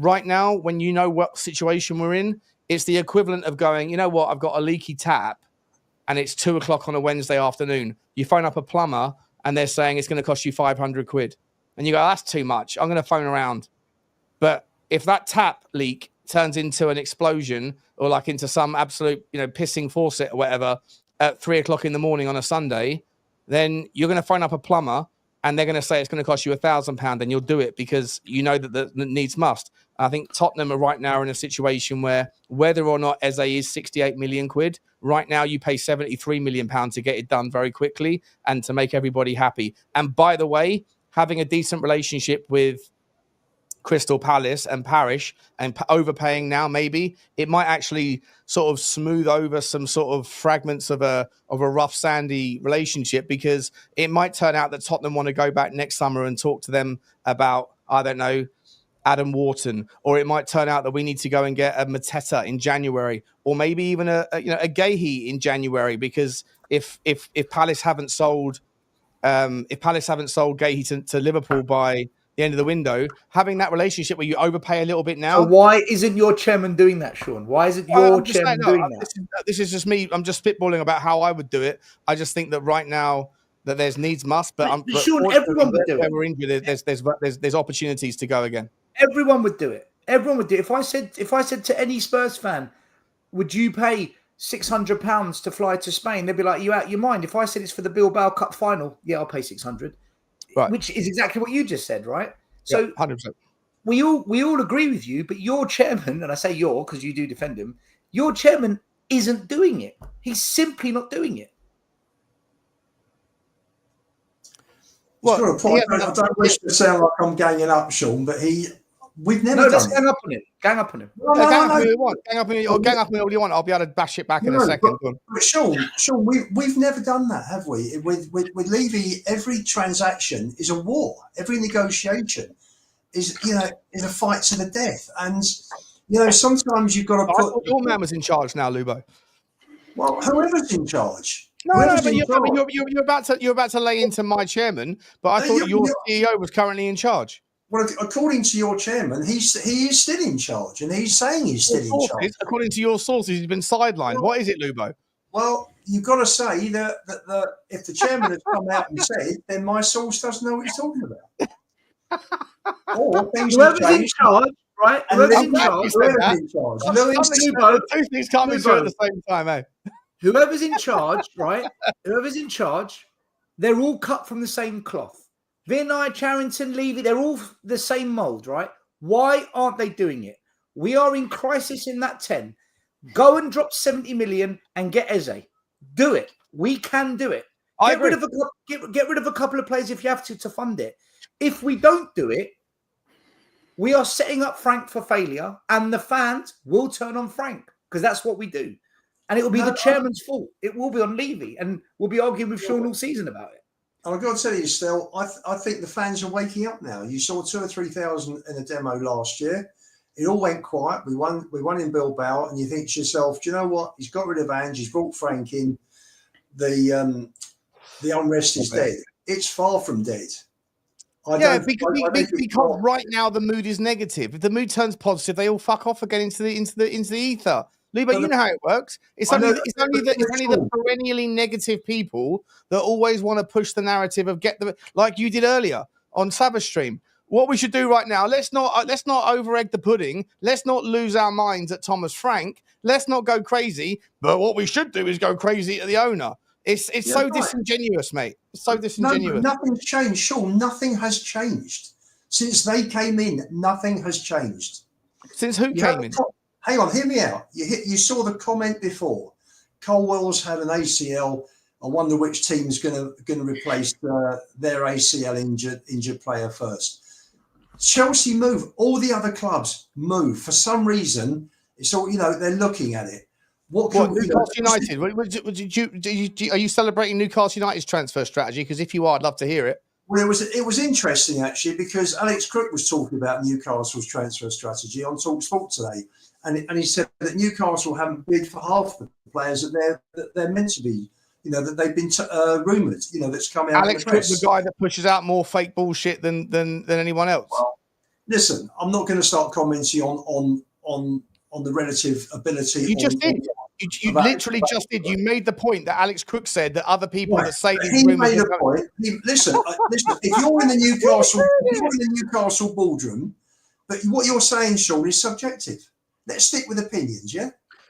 You've allowed Sean to change the narrative here, right? Hold on, Sean. No. Hang on, Stel. Sorry. 1 second. Stel, 1 second. Hang on. What have I said that's subjective? You didn't answer my question. I didn't know that he's a I'm not sure what question you asked me, Stel. I'm not sure what question you asked me. Lubo, what have I just said that's subjective? Sorry, not subjective. Sorry, you said Newcastle. Look at their transfer window. Look how many players they're meant to have bid for and they're not getting. I didn't know you're in. I didn't know. Apart from being a spin doctor for Daniel Levy, you're now in the Newcastle boardroom, and you know every single player that they've gone for that they've been turned out. But I can make the exact same argument for Daniel Levy. You don't know that we haven't done anything. You don't. Do you? Hang on. Wait. Do you think that the Mohamed Kudus deal, the first, do you think the same day? Do you think we picked up the phone for the first time? Hang on. Wait. Let me finish my point, mate. Do you think that we picked up the phone and then as soon as we put the bid in, David Ornstein gets the knock, and then it's done nothing. We cut up the phone. 5 minutes later, Ornstein knows. It goes to Tottenham are talking. 2 hours later, it's done. Or do you think that Tottenham Hotspur started that conversation months ago? It doesn't take a genius to work out which one is the actual truth. What about Morgan Gibbs White? Do you think that Tottenham Hotspur knew about that option even though we screwed up with it, the contract, the clause? Do you think we only found out about that the day that we put the bid in? You don't know anything either, but let's be entirely honest. The reality is the entire likelihood. If we're all going to sit around this, either we don't know anything, we can play that game until we're long in the tooth. Let's get back down to just basic reality. Tottenham Hotspur have a director of football who doesn't share his secrets with journalists at all. Everyone that we've signed has come out of nowhere, and it's only been announced to us the second that it's done, which is why every time I now do a video, I say, I'm about to drop 10 transfers, news, views, and clues. And by the way, guys, none of them are real, because if any of them were real, we wouldn't be knowing about it. That's the way that Johan Lang does his business. My point was the alternative is what Newcastle are doing, which is going after everybody via the media, which is the Dom Paratici plate spinning. Let's throw out 100 different names. And what happens is that Newcastle United now have a problem with the fact that they can't have a draw. They go up, they do this ambitious, some people call it ambition, A lot of the Levy outcall will just do what Newcastle are doing, show some ambition. The second that there's rumours out there where Tottenham Hotspur have shown ambition, like going after Rodrigo, all you see is the same people that criticise Daniel Levy for never showing ambition. They criticise the content creators who talk about stories that are ridiculous. It will never happen. You can't win with these people. You can't win with people like yourself, Lubo, people like you, Stel. No disrespect to both of you. I love you to pieces. But at the end of the day, you can't win. Newcastle United have gone about airing their dirty laundry transfers in public, gone after their first target, their second target, their third, fourth, sixth, seventh, eighth, and they've been rejected by every single one of them. And what happens if you're the ninth guy on that list? The ninth guy thinks two things. He thinks, one, why would I come to your club if the 8 guys that you wanted before me don't want to go? And two, please don't be insincere with your sales pitch by saying that I'm going to be the guy that rebuilds your team and you're going to build the whole thing around me, because you probably said the same shit to the 8 guys before. You didn't want me. The only reason you're talking to me is because you failed with the previous 8 guys. So I don't know which version of transfer strategies you want. Neither of them are particularly successful. Well, let's just talk about facts. Let's just talk about getting deals over the line. We're poor. We're poor. Chelsea might be the other end of the spectrum. So a very interesting fact that Hato that Chelsea have just signed. Well, you're just moving on to Chelsea. I've just spent 5 minutes. Hang on. I'm talking about getting deals done. Hear me out. Let's talk about getting deals done. We have signed 49 players since Nasser Chadli in 2012, I think it was, or 2013. Chelsea have signed 49 players in the last 4 years. They go there. You're talking. I think we're talking two extremes. But the point I'm making is that Chelsea get deals done. Other clubs get deals done. They go in, they close. We're monitoring. We're watching developments. I mean, how many excuses are there? It's a joke. We're following. There's all but Tottenham don't spin that story, Lubo. What are you talking about? It's a joke. Ben Jacobs says we're monitoring this player. Daniel Levy doesn't say that. What are you talking about? Sean, we don't act as a club with transfers anywhere near as efficiently as we should be. Would you agree with that? I'll agree with that if you'll agree that the last thing that you just said was absolute nonsense. You're saying it's a joke that Tottenham Hotspur are monitoring this and closely watching that. Daniel Levy, Vinay, whoever the F you want to bring up, whoever you think is running the club right now, they're not the people that are writing those headlines, mate. No. People like me, but they're the written journalists. I'll just read whatever they say, but those people just write that stuff. Daniel Levy isn't saying, Ben Jacobs, please tell Last Word on Spurs that we're clearly monitoring Rafael Leao. Sean, a question. Nonsense. Sean, let me ask you a question. The chairman, so let's not go by what journalists say. Let's go by what the chairman said. Do you think a chairman who said, I want to win the Premier League, I want the Champions League, I want more than what I saw this summer, right? We won the Europa, the parade was amazing, but we want more. Do you think the way we've behaved in this transfer window and what we've done matches the words that he said? No, not yet, no. And that's the point. That's the argument right there.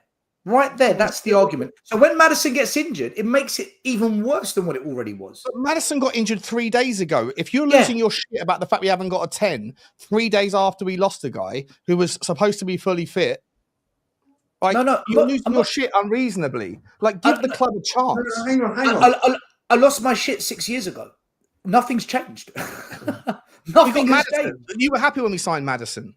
Sure. Yeah, I was happy when we signed Maddison, and I was fuming. And you were happy when we signed Polina, and you were happy when we signed Kudus. You're just unhappy that we haven't signed anyone in the last few weeks. No, I'm unhappy. Whenever we sign a good player, we have to complement it with a bang average player. So for every Maddison we sign, we've got to bring in a Richarlison. For every Van de Ven we sign, we've got to sign a Tell. Why can't we just consistently be better than what we do, which is... So make no mistakes. So essentially make no mistakes. No mistakes, but if we signed Eze, sure. If we signed Eze, we all agree it's a great signing for Spurs. 100%. But those people, so go and sign him then. But those people, and I agree with you on that. But those people that feel the chairman's not doing that. He's not doing it. But you're saying that every time we sign a good player, we sign a bad player, and at the same time, Lubo, who's your conduit in this debate, points to Chelsea. Right? Chelsea is the brilliant example, right? Right. Why do they sign so many Lubo players? is Lubo. Because they very quickly realised that they didn't need those players. Nkunku, they signed him. He got injured. He came back. They don't want him anymore. Nicholas Jackson, they signed him. They don't want him anymore. They don't want half of the players that they signed. When Todd Bowley came in, this is a true story, by the way, out of the word of Graham Potter. They finished fourth. Potter was having a conversation. They finished fourth. They're progressing from where they were the year before. From $2.5 billion. Chelsea should have won the title 2 years in a row. I'm not saying spend $2.5 billion. What I'm saying is don't spend £120 million on two strikers that are both average.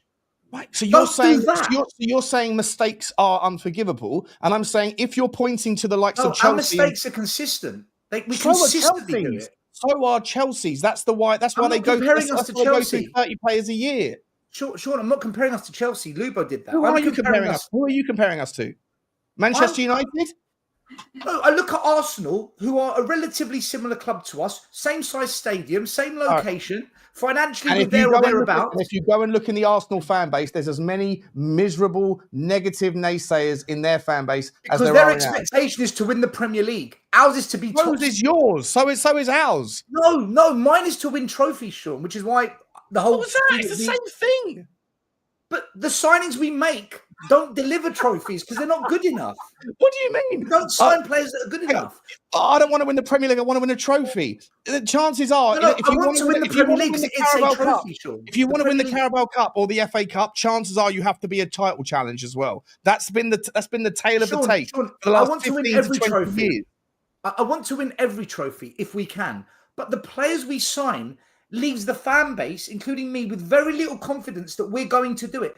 Look, let's have it right. Man United have been dog shit for the last 2 years. They finished one place above us. They lost the cup final. They've got no Europe. We won the cup final. We're in the Champions League. Look what they're doing compared to us. And you think, hold on a minute, who won that final? Them or us? So what? Let's go through what they've done. So they bought Cunha, right? Would you say that Cunha? Would you say he's a great player? He's a cracking player. Would you say he is give or take of the same level as a Kudus? Give or take? I'd take Cunha over Kudus. Okay, but give or take, right? You were happy with Kudus? I think Cunha's better. Okay, Mbumo. Are we talking about? I take Mbumo over both of them. Kudus and I'm sure you would. But they're in the same sort of tier, right? They're in the same sort of tier. They're not world-class players, but in that sort of second or third tier, however you want to break it down. I think isn't the end product with Mbumo and Cunha better than Kudus? The end product, the outcome, goals and assists, aren't they both? Mbumo's in a Brentford system, 100%. Yeah, we'll find out what happens in Man United system. If you're telling me that they're now going for Sesko, on top of that, they're going for Sesko. 85 million euros for a guy that scored 8 non-penalty goals in Germany. How much is that in English money, Sean? It's insanity. How much is 85 million in English money? About 72, 73 million. Right. 73 million. That's the cost of Eze. Go and get Eze then. I'm not 100%. I agree with you. We're not doing it, Sean. We're not going for Eze. Wait, how do you not? The window's not even closed yet. Arsenal haven't got it. No one's gone for Eze yet, by the way. So far, no one's gone for Eze. No one's gone for Eze yet, have they? But I care about what we do. Gone for Eze. I'm looking at us, but Arsenal signed really good players. We've signed one really good player. That's it. Let's be honest. If you ask Arsenal fans how happy they are with this window, they'll put the ones that are happy will point to Gyökeres. The ones that are miserable point to Noni Madueke. The Arsenal angle is different because Arteta told them trust the process, and it's been 6 years in the process. Second, no trophy. They're in a different space to us. We haven't had a process to trust because every process that we start ends after 18 months. They're different to us, as it does for 99% of teams, including Chelsea, by the way. Yeah, but Chelsea have won. They're the second most successful club over the last 20 years, though. Why is that? Because they spent big money on quality players. And why is that? Let's go. That's the cause. We know they cook the book, Sean. We know that. We know that. Wait. That's why I. But this is why I compared us to Arsenal's transfers. The way Arsenal do their business in the last 4 or 5 years is so much better than us. The way they go about it's been so much. I know we've won more, but isn't that what's important to you still? For me, 100%. But okay then. Sean, let's not celebrate Arsenal, eh?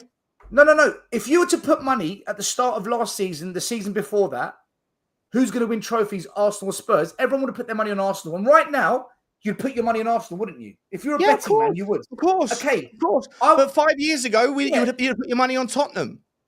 And you would have been wrong. That's when I became Levy out. That's when I started. That's when I began. You said it's all about trophies. We've just won a trophy. Arsenal haven't won diddly squat, and you're using Arsenal as the bastion of your point. You're contradicting yourself. Do you think Spurs right now are set up to win another trophy this season? Do you think we're set up for it? I don't. At the moment, no. But at the same time, I think we're miles away because of variables that in order to get the understanding behind, as I said on every stream for the last 2 years, I don't disagree with you on Tottenham's ambition, but the root cause of why Tottenham don't win as many trophies as you think we should is not internally and entirely because of Daniel Levy. You have to zoom out a little bit and consider that if Tottenham are going to win a trophy, everyone else has to lose, which means you should be factoring into your analysis. He's the common denominator. When it comes to the buying and selling of players, we've changed managers, football directors, scouts, head scouts, players, medical team. Everything has changed but the chairman, yet the same transfer madness. You know what? I'm gonna say this. I'll say this the last point, and then I can't bother anymore because it becomes loopy and repetitive. If you want to look at every other team that used to be as successful as us, which is where you base your comparables on, if you want to look at the teams that used to be as successful as us, that also are no longer successful, but actually less successful than us, given the fact that we've won 2 trophies in Daniel Levy's tenure, and those other teams that used to be as successful as us in that period where you got your assertion of where and how frequently Tottenham should win a trophy, those teams that haven't won anything, they changed their owner and nothing changed. You're making the assumption, just as much as the same assumption goes when people say the low hanging fruit, the obvious stick to hit is the wage to turnover ratio, because the top 5 teams that all win things have got a higher wage to turnover ratio than we do. Therefore, that's the materially different notion. That's the number in that accounts analysis that looks different. Therefore, that's the reason why we don't win as many trophies as the others. But if you actually go a little bit deeper and dig a little bit further back, you can see that all of the other clubs in the Premier League also have a higher wage to turnover ratio than us. And do they win anything? They don't. So just because there's something that's different doesn't mean it's the cause. It's correlation, not causation. I've been through this 1,000 times. It gets 19 of Bayern Munich's players today are on 100k or more a week. 6 of ours.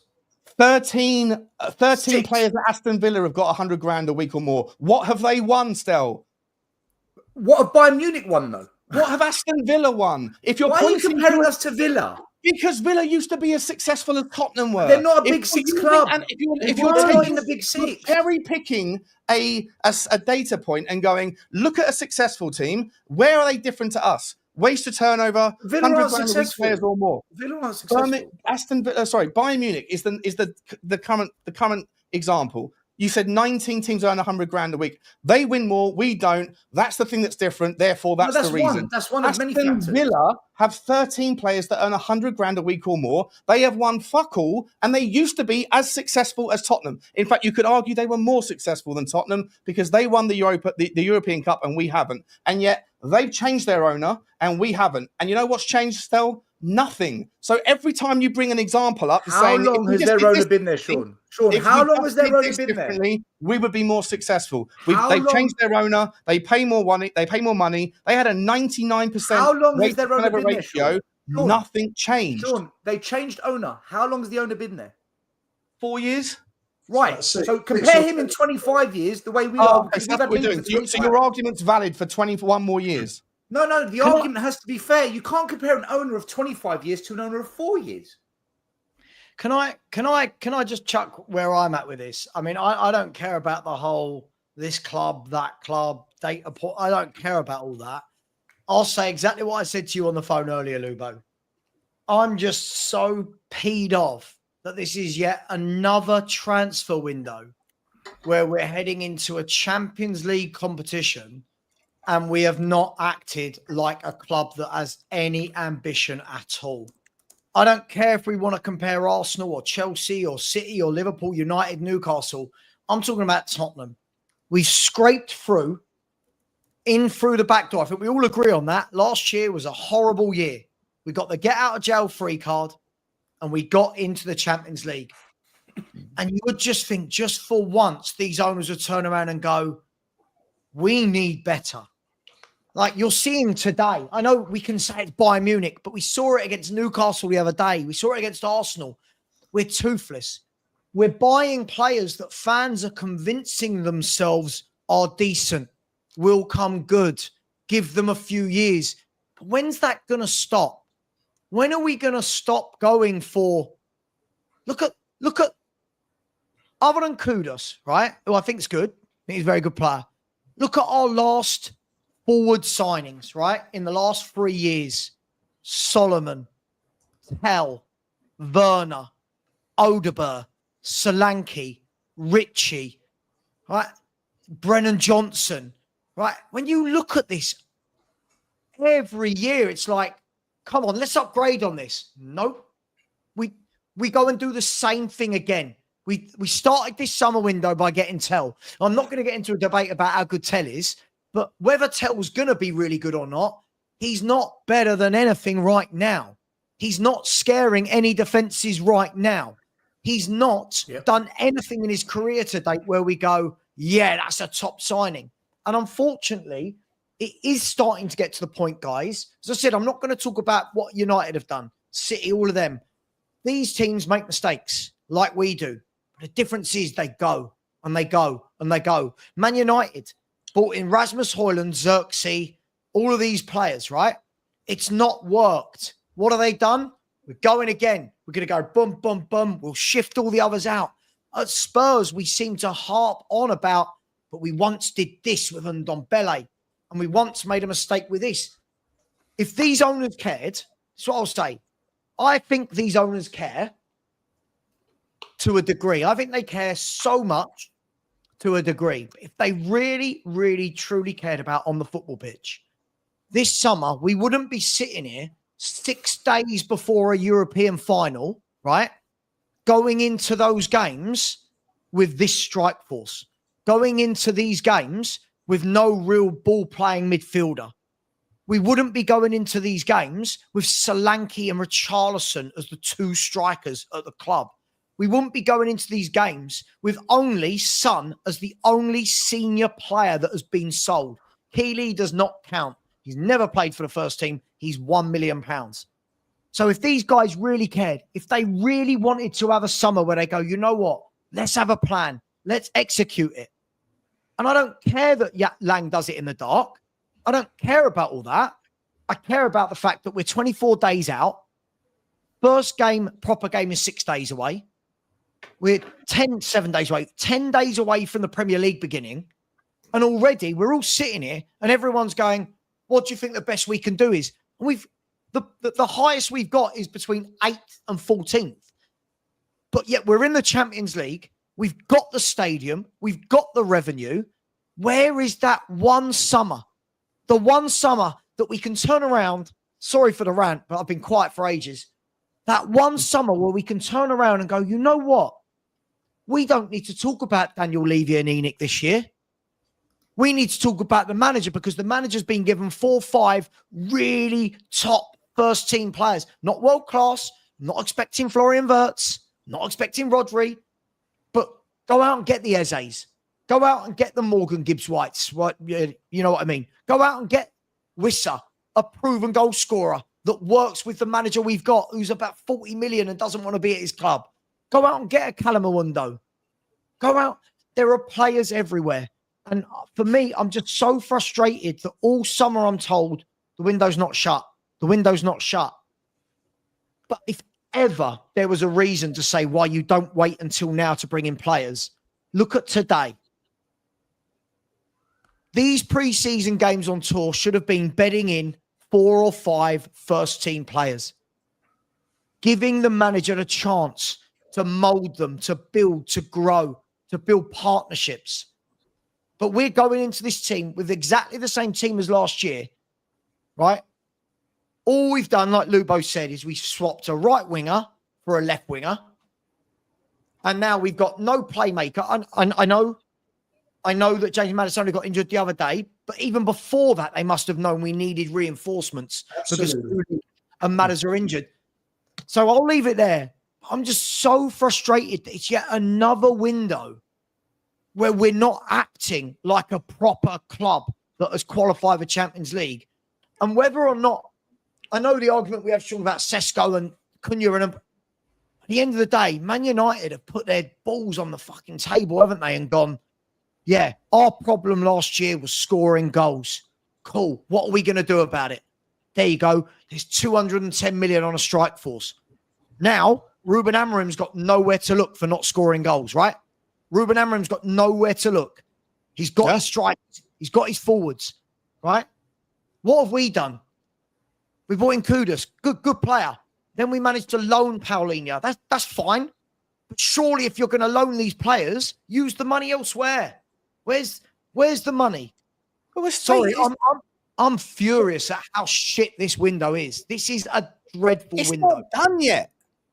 No, Sean, but as I've just said, we're playing PSG on Wednesday.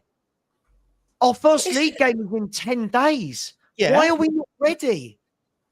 You can make the same argument for so many teams, mate. It's like it's just not interested in anyone else. There's loads of other. What are you talking? We're not interested in other teams, Sean. No, bro, that's your fucking problem, bro. If you don't care about other teams, mate, you don't have any context.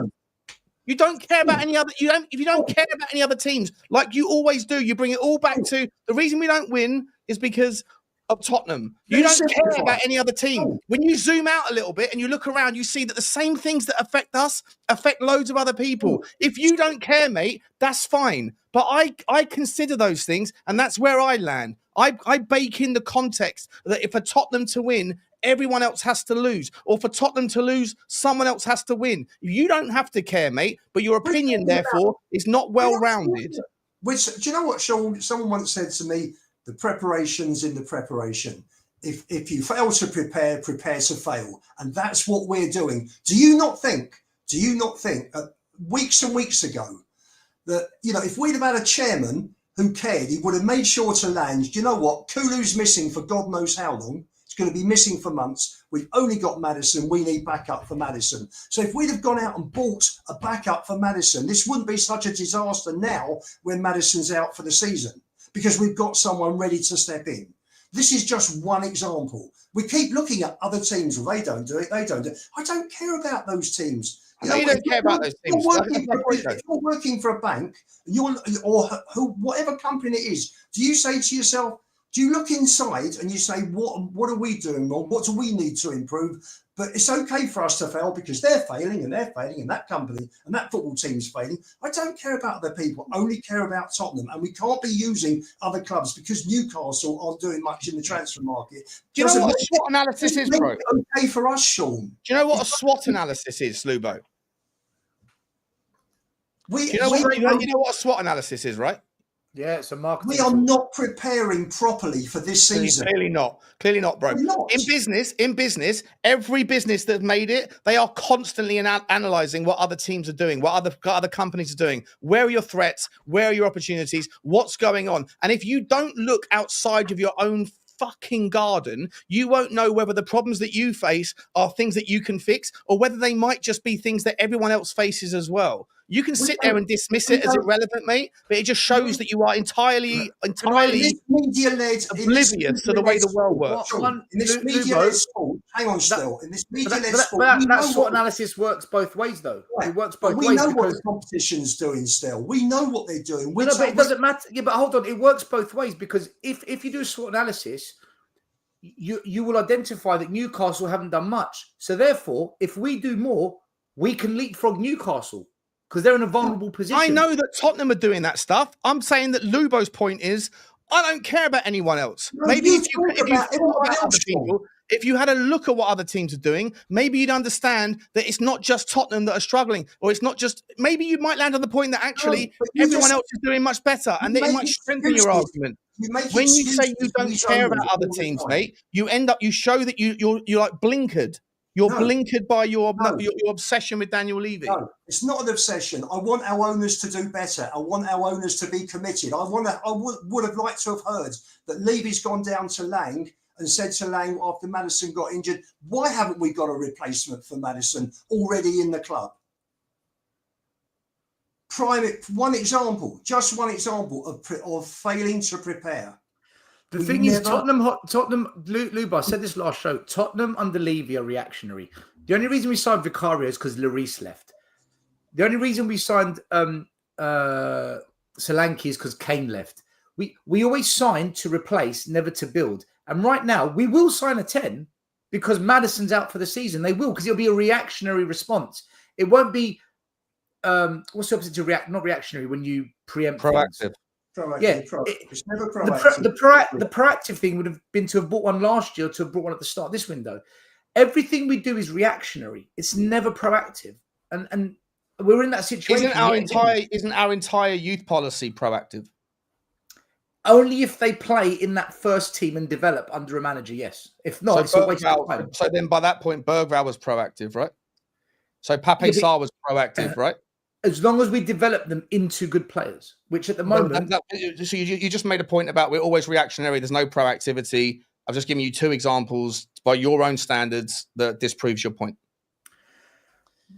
If Maddison gets injured right now, does Bergvall come on and for replacement? No. You're moving the goalpost. You're moving the goalpost. That's what squad is. Once again, you're moving the goalpost again. I think it's always the same. Guys, when we're talking about proactive versus reactive, look, I get it, right? Listen, there are some things that are happening proactively, like I think Sean makes a good point, like with the youth team and with some younger signings. I think the problem that we have with it is we're never proactive. I think Stel makes a great point that, we weren't proactive in replacing Lloris. We weren't proactive, like Liverpool. Liverpool know that Alisson might go at some point. They've already signed Mamardashvili, who's in the building, right? Ready to go. Class goalkeeper. We don't do things like that. And when you look at, again, I keep using our forward options because I think that's where all of our transfer budget, whatever we've got left, needs to go. Surely it didn't take a rocket scientist to see that we knew some was going, right? We must have known some was going within the last month at some point. Where's the trigger? Right, he's gone. Who is it that we've got ready on the list to go? Do you know what I mean? We just don't act like that. And now it leaves us in a position where there are 25 days to go. And the shame about this whole Maddison thing, guys, is if Spurs now sign a top number 10, all we're doing is replacing what we already had. We're not actually adding strength to the squad, if that makes sense. That's my point. That's my point. No, that's Stel, this is where I'm backing you up. So right now, what we'll do is if we go and get, I don't know, let's just, we go and get Sunset from Bilbao, number 10. We'll all go, oh, what a baller, what a player. Yeah, sure, but we already had playmakers. So how are we strengthening up front? How are we strengthening on the left? It's almost like we have to have something bad happen to react. Oh, our centre-backs are out injured last year. Right, in the window, let's go for Guehi. Let's go for Danso. Let's go for Tomori. Rather than, do you know what? We need more centre-backs because we haven't got many. Boom, boom, boom. And that's all I want to say. Listen, I'm not going to throw my toys at the pram about it. I'm not angry about it. I just want to see us for once. Shut me up, Daniel Levy. Daniel Levy, shut me up. In this next 24 days, go and bring through 3 players that go straight into that first team. And we go, there you go. That's all we wanted. You and I all know, we all know. Look at the players we're linked with. El Khanous, a kid from Leicester. And again, I'm not knocking him. I'm not saying he's not a good player, but he's a kid who's done relatively nothing. Our fans will make videos about how he's the greatest player ever, right? And we're also linked with big players, though, Sav. Hang on. I'll get there. Nico Paz was a very good player. But again, 20 years of age and had 1 senior season in his career. That's apparently who we got rejected by today, depending on what reports you believe. This is not what those other teams in the Champions League do. They go and buy their senior players and then they'll add the kids in underneath it. We seem to be the other way. We buy loads and loads of kids that might come good, and then we drop in 1 or 2 senior players. And it's got to change. Otherwise, the football clubs, we're never, ever going to change. We're never going to consistently compete. And if that's how it is, that's how it is. But Sav, why don't they ever want to be the best they can be? Enoch? Why can't they take it and maximise their potential? Whatever it is, whatever the ceiling is, however high, however low, why don't they want to max out and see how good they can be? See how far they can take the club? They never want to do it. It's always only up to a certain point, and then to stretch, to go into the risk business.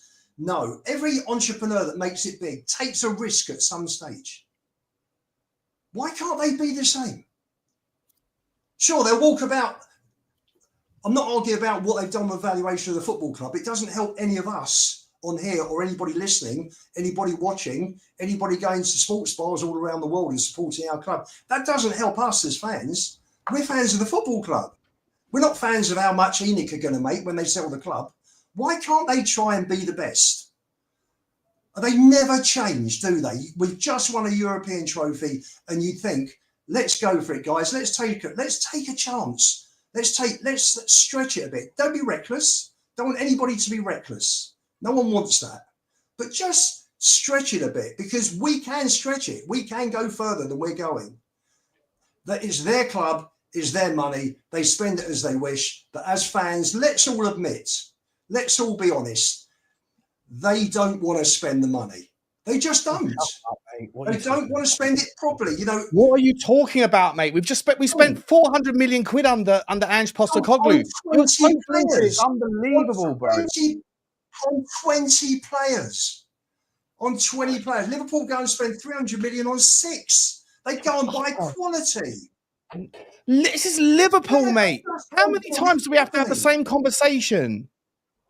They don't do it properly, Sean. Can I ask this? If we're going to win the Premier League, like Levy said, we need to behave like Liverpool. But hang on 1 second. Let's forget winning the league. I think, can we all agree on something, right? Like in the last couple of years, we've had some windows where we've bought a lot of maybe players, right? We've bought a lot of maybe players, and you know a maybe player because it splits the fan base. When you buy a really good player, it doesn't tend to split the fan base. Do you know what I mean? So, like, did Kuda split the fan base, Savva? No, he didn't. No. Did Polini split the fan base? Polini did, yeah. Listen, I like him, but there are loads that don't. But my point is this: we've had a lot of those signings over the last 2, 3, 4 years. Wouldn't it have just been nice just for one window to not do the Takais, to not do the Tells, to not do that? Wouldn't it have been nice just for one window to go, you know what, we're only going to sign 4 players, but they're all going to be first team players that drop in and of quality? Wouldn't it have just been... if we sign Eze between now and the end of the window, are you all 3 of you? I know, Savva, you're far more reasonable. Thank you. The other 2, you are. The other, especially, I mean, I used to like, you know, me and you had it for 3 years without actually ever sharing a screen. I don't know anybody like this guy, the most blinkered, unreasonable guy I've ever met in my entire life. It's delusion beyond the realms. Like, if we sign Eze,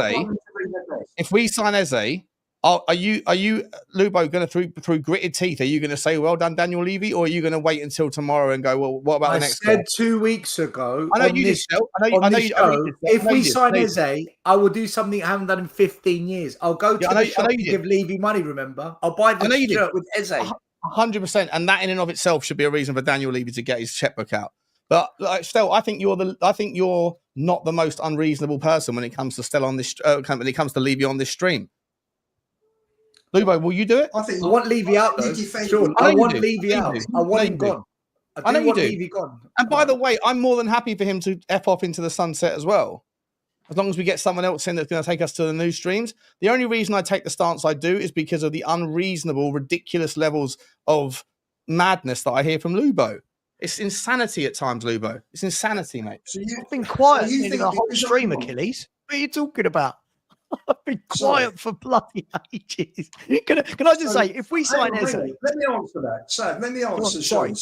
I'm being unreasonable because I want our owners to give 100% commitment to the football club, and that's being unreasonable. But your levels of reason, your levels of 100%, your levels of commitment is a moving target because you've already made your line in the sand, mate. How many arguments have you and I shared over the last year on streams, on my stream, on Savva's stream, on this stream? What, 10, 12, 15? Regardless. You Sorry? support them regardless. No, I support them don't, mate. regardless. Dude, if you actually watched my channel, when it's just me talking, I call Daniel Levy out as more often than I actually back him. I only ever present balance. And if I've got someone like yourself who is so 100% over on the extreme, then in order to present balance and for the How is purpose it of good extreme? content, how is it extreme? Jesus Christ, mate. What are we doing here? How is it Mate, extreme?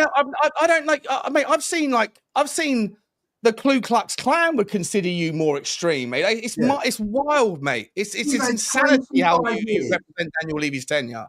We've had 25 years of Enoch not giving it 100% with our footballing side.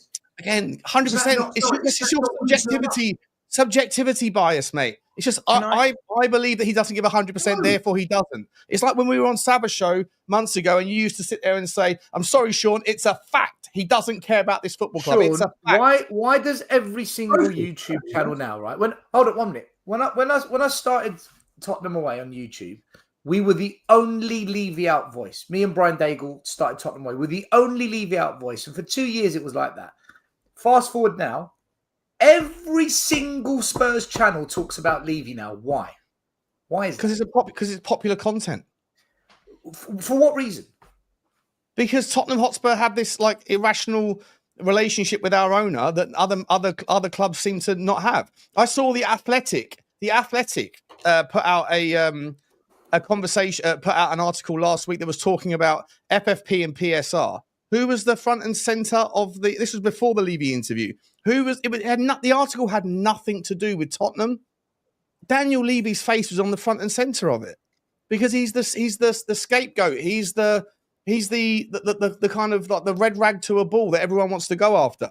And as I say, I know it's an emotional topic.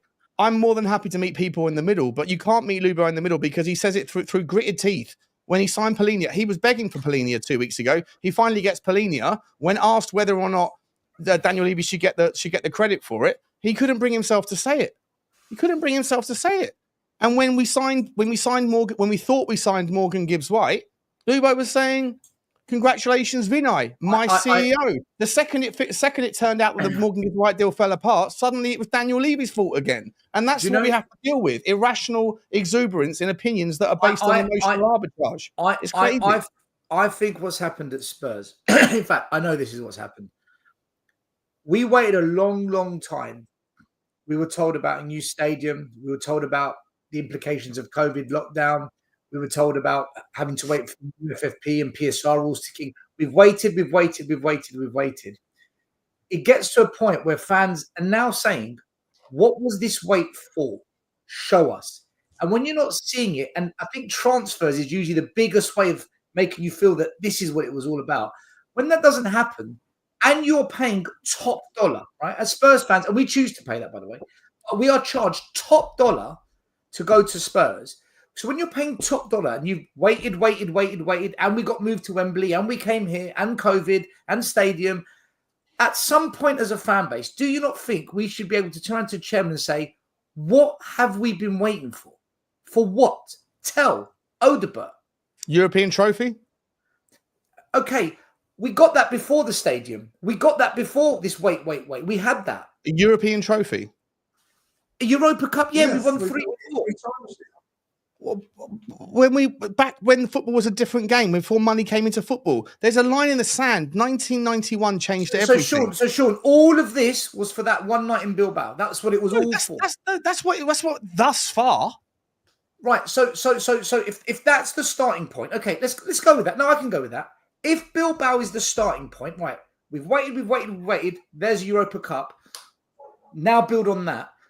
There's nothing in this window that's making us feel like we're building on it. It feels like we're about to implode. That's the feeling we're getting as fans. If we're having this conversation on September the 2nd, I'll 100% agree with you, by the way. I'll wear the medal over my face. I'll join you. Sorry, Luba, what is it? I'm one of 50 or 60. And by the way, I see people in the comments making this reference that I'm being outrageous about mentioning the KKK. I wasn't calling Lubo. I was just using an example of extremism and saying nothing to do with anything else, right? Only Johnny's a racist. Only Johnny's a racist. Into the KKK. It's just a reference of an extremist ideology, is all I'm saying. Yeah. But Johnny's not a racist, by the way, guys. Johnny's not a racist. Of course. Yeah, of course. the reality is we've just won the Europa League, right? We just won the Europa League. When you're talking about the fact that you go back to again, I'll bring it back to this. If you're going to point to the past where Tottenham used to be more successful than we are now, then fair enough. If you want to do that, even though I think it's entirely irrelevant because the game of football changed fundamentally in 1991 when money entered football on an extreme level. It fundamentally changed again to a different paradigm when Roman Abramovich took over before the rules got in place. It fundamentally changed again when the Abu Dhabi group got involved a few years later. And it fundamentally changed again when FFP and PSR and all that shit came in and closed the door after the horse bolted. But if you want to go back to the halcyon days before money was a big part in football, then if you're going to look at and compare Tottenham today to Tottenham then, and that's your arguing point, then my point is, to be fair, you then have to compare ourselves to the teams that used to be successful in that point as well, which you guys don't want to do, because if you do go down that path, you know your argument doesn't hold water. Sean, I just agreed with you, right? If Bilbao winning that Europa Cup is the big starting point, it doesn't look like we're building on it at all. And your answer was, wait to the end of the month. Why have we got to wait? Why have we got to wait after the Super Cup final, which we're probably going to lose? Why have we got to wait after we've played for 9 points in the Premier League, which could be the difference between 10th and 6th? Why must we wait? Because the window's not closed, mate. Yeah, but the season started, though. But no, it hasn't started yet. And what you're saying is you're already drawing a conclusion on this window. It would have started by the end of the window, though. It would have started by then. We're not ready. We're not ready. You're already drawing a conclusion on this window when nothing has started yet. No, I'm looking at us going into the season, which starts next week. Every Spurs fan agrees we don't look ready at all. Ready to do what? To compete with whom? To win games of football. To score goals. You don't think we can beat Burnley on the first game of the first game of the season? Look, we've got a very easy start at home. We just beat Arsenal, who's tipped to be a title challenge. Preseason, Sean. Let's not look into okay, so we're just dismissing things now, right? We're dismissing. You literally agreed with us all throughout the show. We lack creativity and we lack anything else. Yeah, I agree with you on that. But so how are we going to win games? The window is still open. When the window shuts, then I will have my conclusion. Savva, correct me if I'm wrong, bro. I offered you a £50 bet yesterday, and you said about Manchester United, and you said I'm going to wait until the window shuts. So is it not unreasonable to wait until the window shuts? Look, no, I agree on that front, but I'll ask this then. Let me try to change the angle of this conversation a little bit. So, Sean, for you, how many and what caliber of type of player do we need to see between now and the 1st of September for us to all go, actually, fair play, you pulled it out at the end there, pause. 3. Right, 3. So can you give me the sort of level of, give me a level of an example of 3 types of players that would be suitable for you. And I'm going to ask everyone on the panel this, by the way. Yeah, if Tottenham go and sign an Eze, a Mikhail Tadzi, who can play in the 9, but it's a bit of variety. I think we need a left winger. I'll even sacrifice or tolerate if we go into it a little bit weak in the back line, because I think we can fix that a little bit later on. I'm not asking for miracles. I'd love to see us get 4 players in. I'd like to see us get an Eze or someone that can play in the 10 that can hibernate over to the left-hand side, of which, by the way, there are about 10 different players that I think are realistic, that improve us massively and that won't break the bank. I think there's a left winger that we can get, but whether the club think that they can justify that by also knowing that if you sign someone like that, you're cop blocking potentially Tell and also Odebear and also Mikey Moore when he comes back. That's a hard one to solve, but I think that you can go and get a 10 that can hang off the left. I think a forward is absolutely essential. So those 2, ideally all 3, but those 2 definitely. And I think we need an 8 as well. Someone who can come in and play the 8-10 role a little bit more advanced, not necessarily Paqueta, but someone like him, a really combative. So in your opinion, if we don't do that, yeah, then I'll be on his. Would you meet in the middle that it's been an absolutely shambolic, neglectful window? 100%, and I will be continue to be one of the 50 people. Lubo, you say this all the time. Yeah. How is always there 50 of us that have been to every Change for Tottenham protest? Absolutely, and we'll put the clips up under the Spurs 5 of me and you marching along with them. I've been to all of them. I want the same things you do. I just don't agree with how polarizing you are with your opinion. That's all I say. So let me ask then. So, Stel, in how many do we need? Yeah, and give me some names. Give me some names of players. To achieve what, Savva? What's the outcome? What is the goal? Listen, I think that let me try and do this calmly, right? With no Ange versus Frank, none of that nonsense. Yeah. From where we were to where we want to go, we need to have, in my opinion, I think we need a season of stability. Because last year we saw the pendulum of winning trophy, worst Premier League season ever. And for me, we can't go on like that, right? So I think this season, I think we need to get to definitely the top half. But with 3 or 4 really good players, I think why not talk about 5th, 6th? But we need a lot to do that. But just to building a team still, to putting something in place where you go, we're not embarrassed every week, and we actually look like a team and we're starting to be respected again by our rivals, just to build that. Because we're not going to win anything probably this year, but probably we're not winning the Champions League. We're not winning the Premier League, and the cups are always a lottery, right? So what do we need still? Minimum 3 players. Minimum. We need a striker, or someone that's going to play in the 9 that can score goals. We need a 10, and then I think we need a versatile player that can play across the front 3 to create and score. A versatile player, not a left-sided or right. Someone that's versatile, because and for squad depth, Frank needs to develop some of these players, and I've said this before. So give him his 5 or 6 first starters. But then he's got to develop a couple of players, whether it's Stel and Bergvall, or whether it's Odebert and another youngster. Let's say all the academy kids have gone out. Develop Johnson to be more than just a tapping merchant, for example.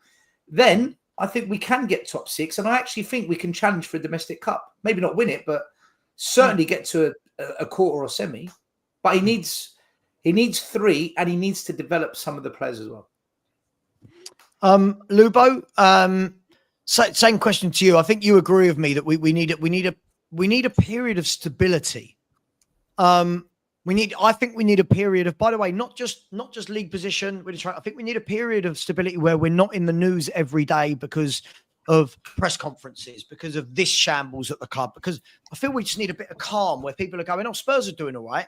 You know, kind of what Villa have been for the last couple of years, where no one's expecting them to win anything, but they've been hovering around 4th, 5th, and everyone's going, "Oh, they're doing well."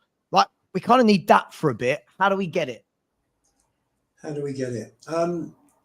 We need it because if you look at, before I go on to the players, if you look at last season, it was so bizarre. It was like that, wasn't it? It was like, you know, we had a great European run ultimately, and the league season just deteriorated into the most horrendous 9-10 month season. So we're not building. We weren't building. You know, clubs win a European trophy. Normally, you'd think they're building. There's building blocks going on each season, and they're getting better and better and better. In the league, we were getting worse and worse and worse, and somehow we pulled it out of the hat and we won the Europa League. It was hardly like PSG, who had to go through the playoffs in the Champions League, but just got better and better and better. And they've been building their team.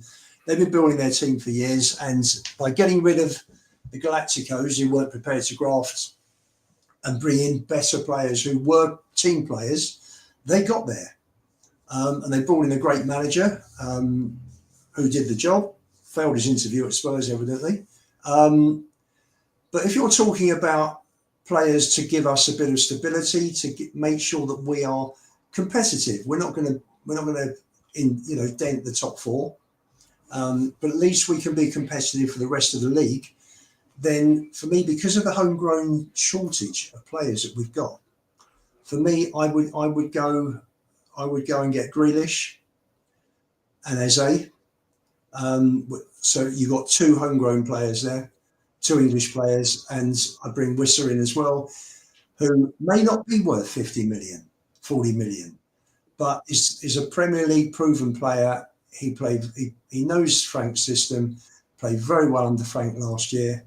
You guys know a lot more about what's out there in Europe than I do, but I do feel that I think we need.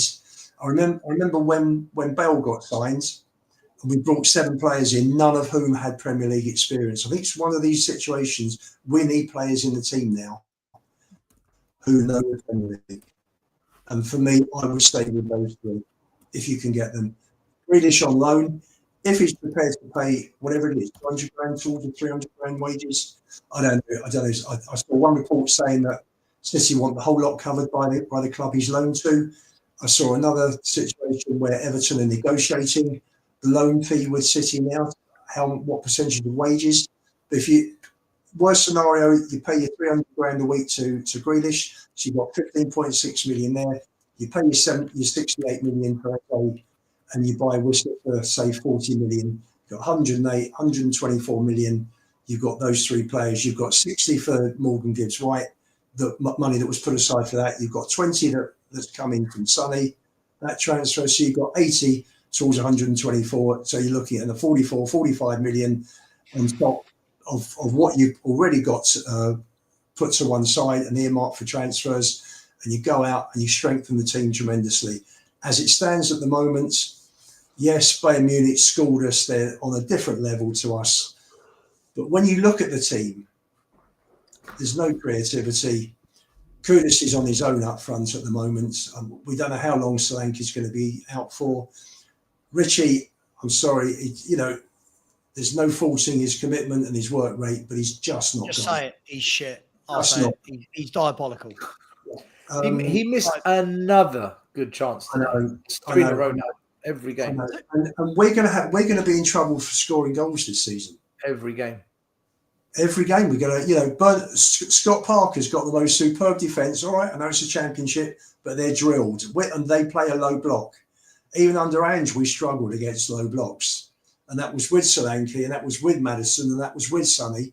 Well, without any of those guys next, I don't know how we're going to break down a low block. We're going to need a 25-yarder from Porro to score. If we don't win that first game, you're going to see a massive meltdown. Oh, it will be, yeah. And by the way, just prepare for PSG, guys, because people are going to lose their minds, but it's PSG. We're playing arguably the best team on the planet next week. Yeah. Arguably, right? They are on their day. I know Chelsea beat them, but on their day, they are frightening. Just quickly, one thing I say, I'm going to do the super chats, and if everyone's okay with it, unless anyone's got anything they want to say, we'll wrap it up there for the night. Just one thing I'll say is we talk a lot about Eze. My only concern with all of this, and again, we don't know, is has he told us he doesn't want to come to us, or have we got no interest? That's all I'd ask. But listen, I'm going to do the super chats. Big up to JB Macaulay, who said, we got beaten by one of the best teams in the world with one new signing, with a big stadium. We are not a big club capable of attracting the best in the world. Be real. Jay, I think the problem is if you listen to all the players we've suggested tonight, none of them are world class. None of them are at massive, massive, massive clubs other than Grealish, but his club want him to leave. So I don't think it's about bringing in the best in the world. I really don't. Big up to you, Jay. Big up to Hakon. Hakon, Lubo, please mute. Yeah. As in, and you almost killed my love for this club. Seeing this lackluster transfer window breaks my heart. Spurs YouTube content keeps the romance alive. Let Frank cook. Absolutely. Let Frank cook. Let's let him actually play some proper games before everyone starts calling for his head. Madness. But big up to you. Really appreciate that, Hakon. Mr. Pox Office said Levy's given us 7 finals. Better squad helps too. Go on, Levy in his finals. Go on, Mr. Pox Office. Big up to you. Thank you very much. Big up to Jay Coys with a super sticker. Thank you very much, Jay. Really, really, really appreciate that. Thank you, buddy. Tottenham Trev's Football Talk. Thank you very much. Listen, Savva's always 100% right. Do you know what? The quicker the panel realise this, Trev, the quicker these shows will be over with, eh? Nobody can argue that Savva's 100% right. Thank you very much. Trev, thank you very much, dude. Really appreciate that on a serious note. Kofi Nero has become a new member. Big up to you. And in the coming weeks, months, we will get some member stuff going. We just need to get that sorted. So leave that with us. Thank you very much for your support.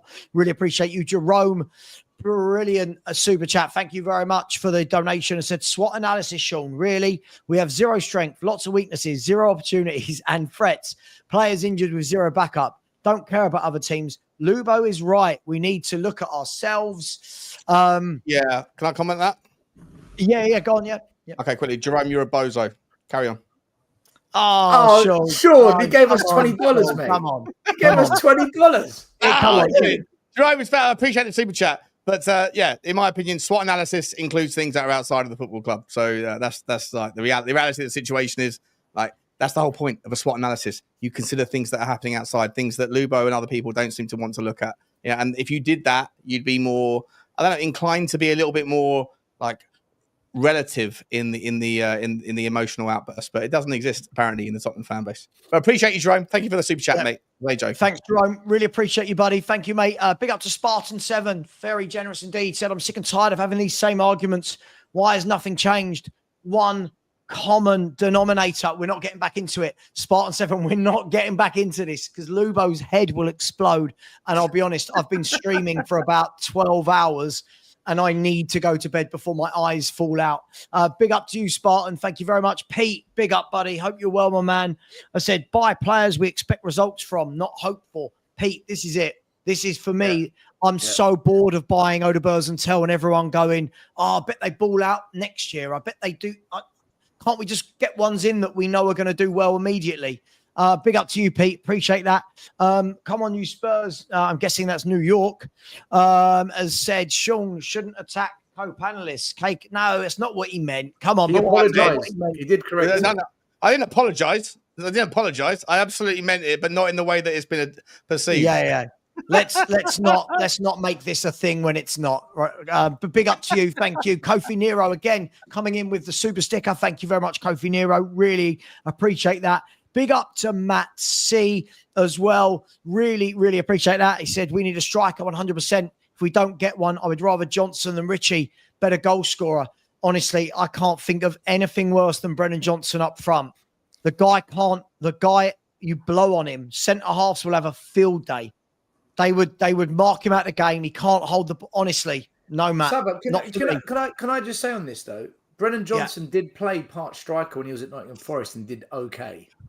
Yeah, when you just put through balls in, but the problem is when you play one up top and that striker has to hold the ball up, has to bully defenders, and this guy can't do it. But hey, that's just me. We'll talk about it another time. Big up, Matt. Thank you for that. Andy Lester has said, thank you very much, Andy. He said, Lubo, didn't you say earlier Richie would score? Yeah, listen, Lubo loves some terrible players, by the way. He should have done, shouldn't he? He missed that header. He should have buried it. Because he's rubbish. He is terrible, Lubo. He is the first touch. The Brazilians don't even want to own him. Sav, however bad he is, he should have put that at least. Have you noticed Brazil as an international force have completely fallen off the face of the earth since he became striker? It's all Richarlison's fault. Big up to you, Andy Lester. And last but not least, Faz Radvar said, don't lose sight of the new injury crisis starting. Yeah, but when I look at it, how many first team players are actually injured? Baz, if we're going to break this down, right, Solanke, we don't know how long for, Kulu and Maddison, and Adogi, but I think Spence is the better player anyway. But we won't lose sight of it. We'll keep an eye on it just for you, Faz. Thank you very much. Really appreciate that. And Danny Kyriaku's come in. Of course he has, the absolute Greek fraud, and says, ratatata, rattled, Johnny. Before anyone in the chat gets offended, I am Greek. So is Stel. It's okay for us to say that, right? We're allowed to say that. Big up to you, Danny. Listen, great show, everyone. Listen, what we're going to do is we're going to be live again on Monday night. By Monday night, hopefully we've got a transfer. Hopefully, if this club hasn't, I'm going to go mad. I'm going to send you all over to Spotlight on Spurs for Luke. Really good content creator, just doing his thing. There's 1,600 of you. Imagine if all of you went over there, smash the like button for him, and imagine even if 10% of you all subscribe to him. That would be amazing. So please get over there. Before they do that, we've still got 1,600 watching. If about 200 of you could smash the like, you'd get us to 1,000 likes for the show. So let's get us to 1,000. Because we're doing 1,000 every show at the moment. Okay, well, while I read out this last super chat that's come in, guys and girls, let's see if we can quickly smash that button. We're at 799. Let's get that to 1,000. Big up to Jay Coys, who has a question for Sean. should by some miracle Levy Enoch put the club up for sale tomorrow, who would be your ideal buyer? Oh, God.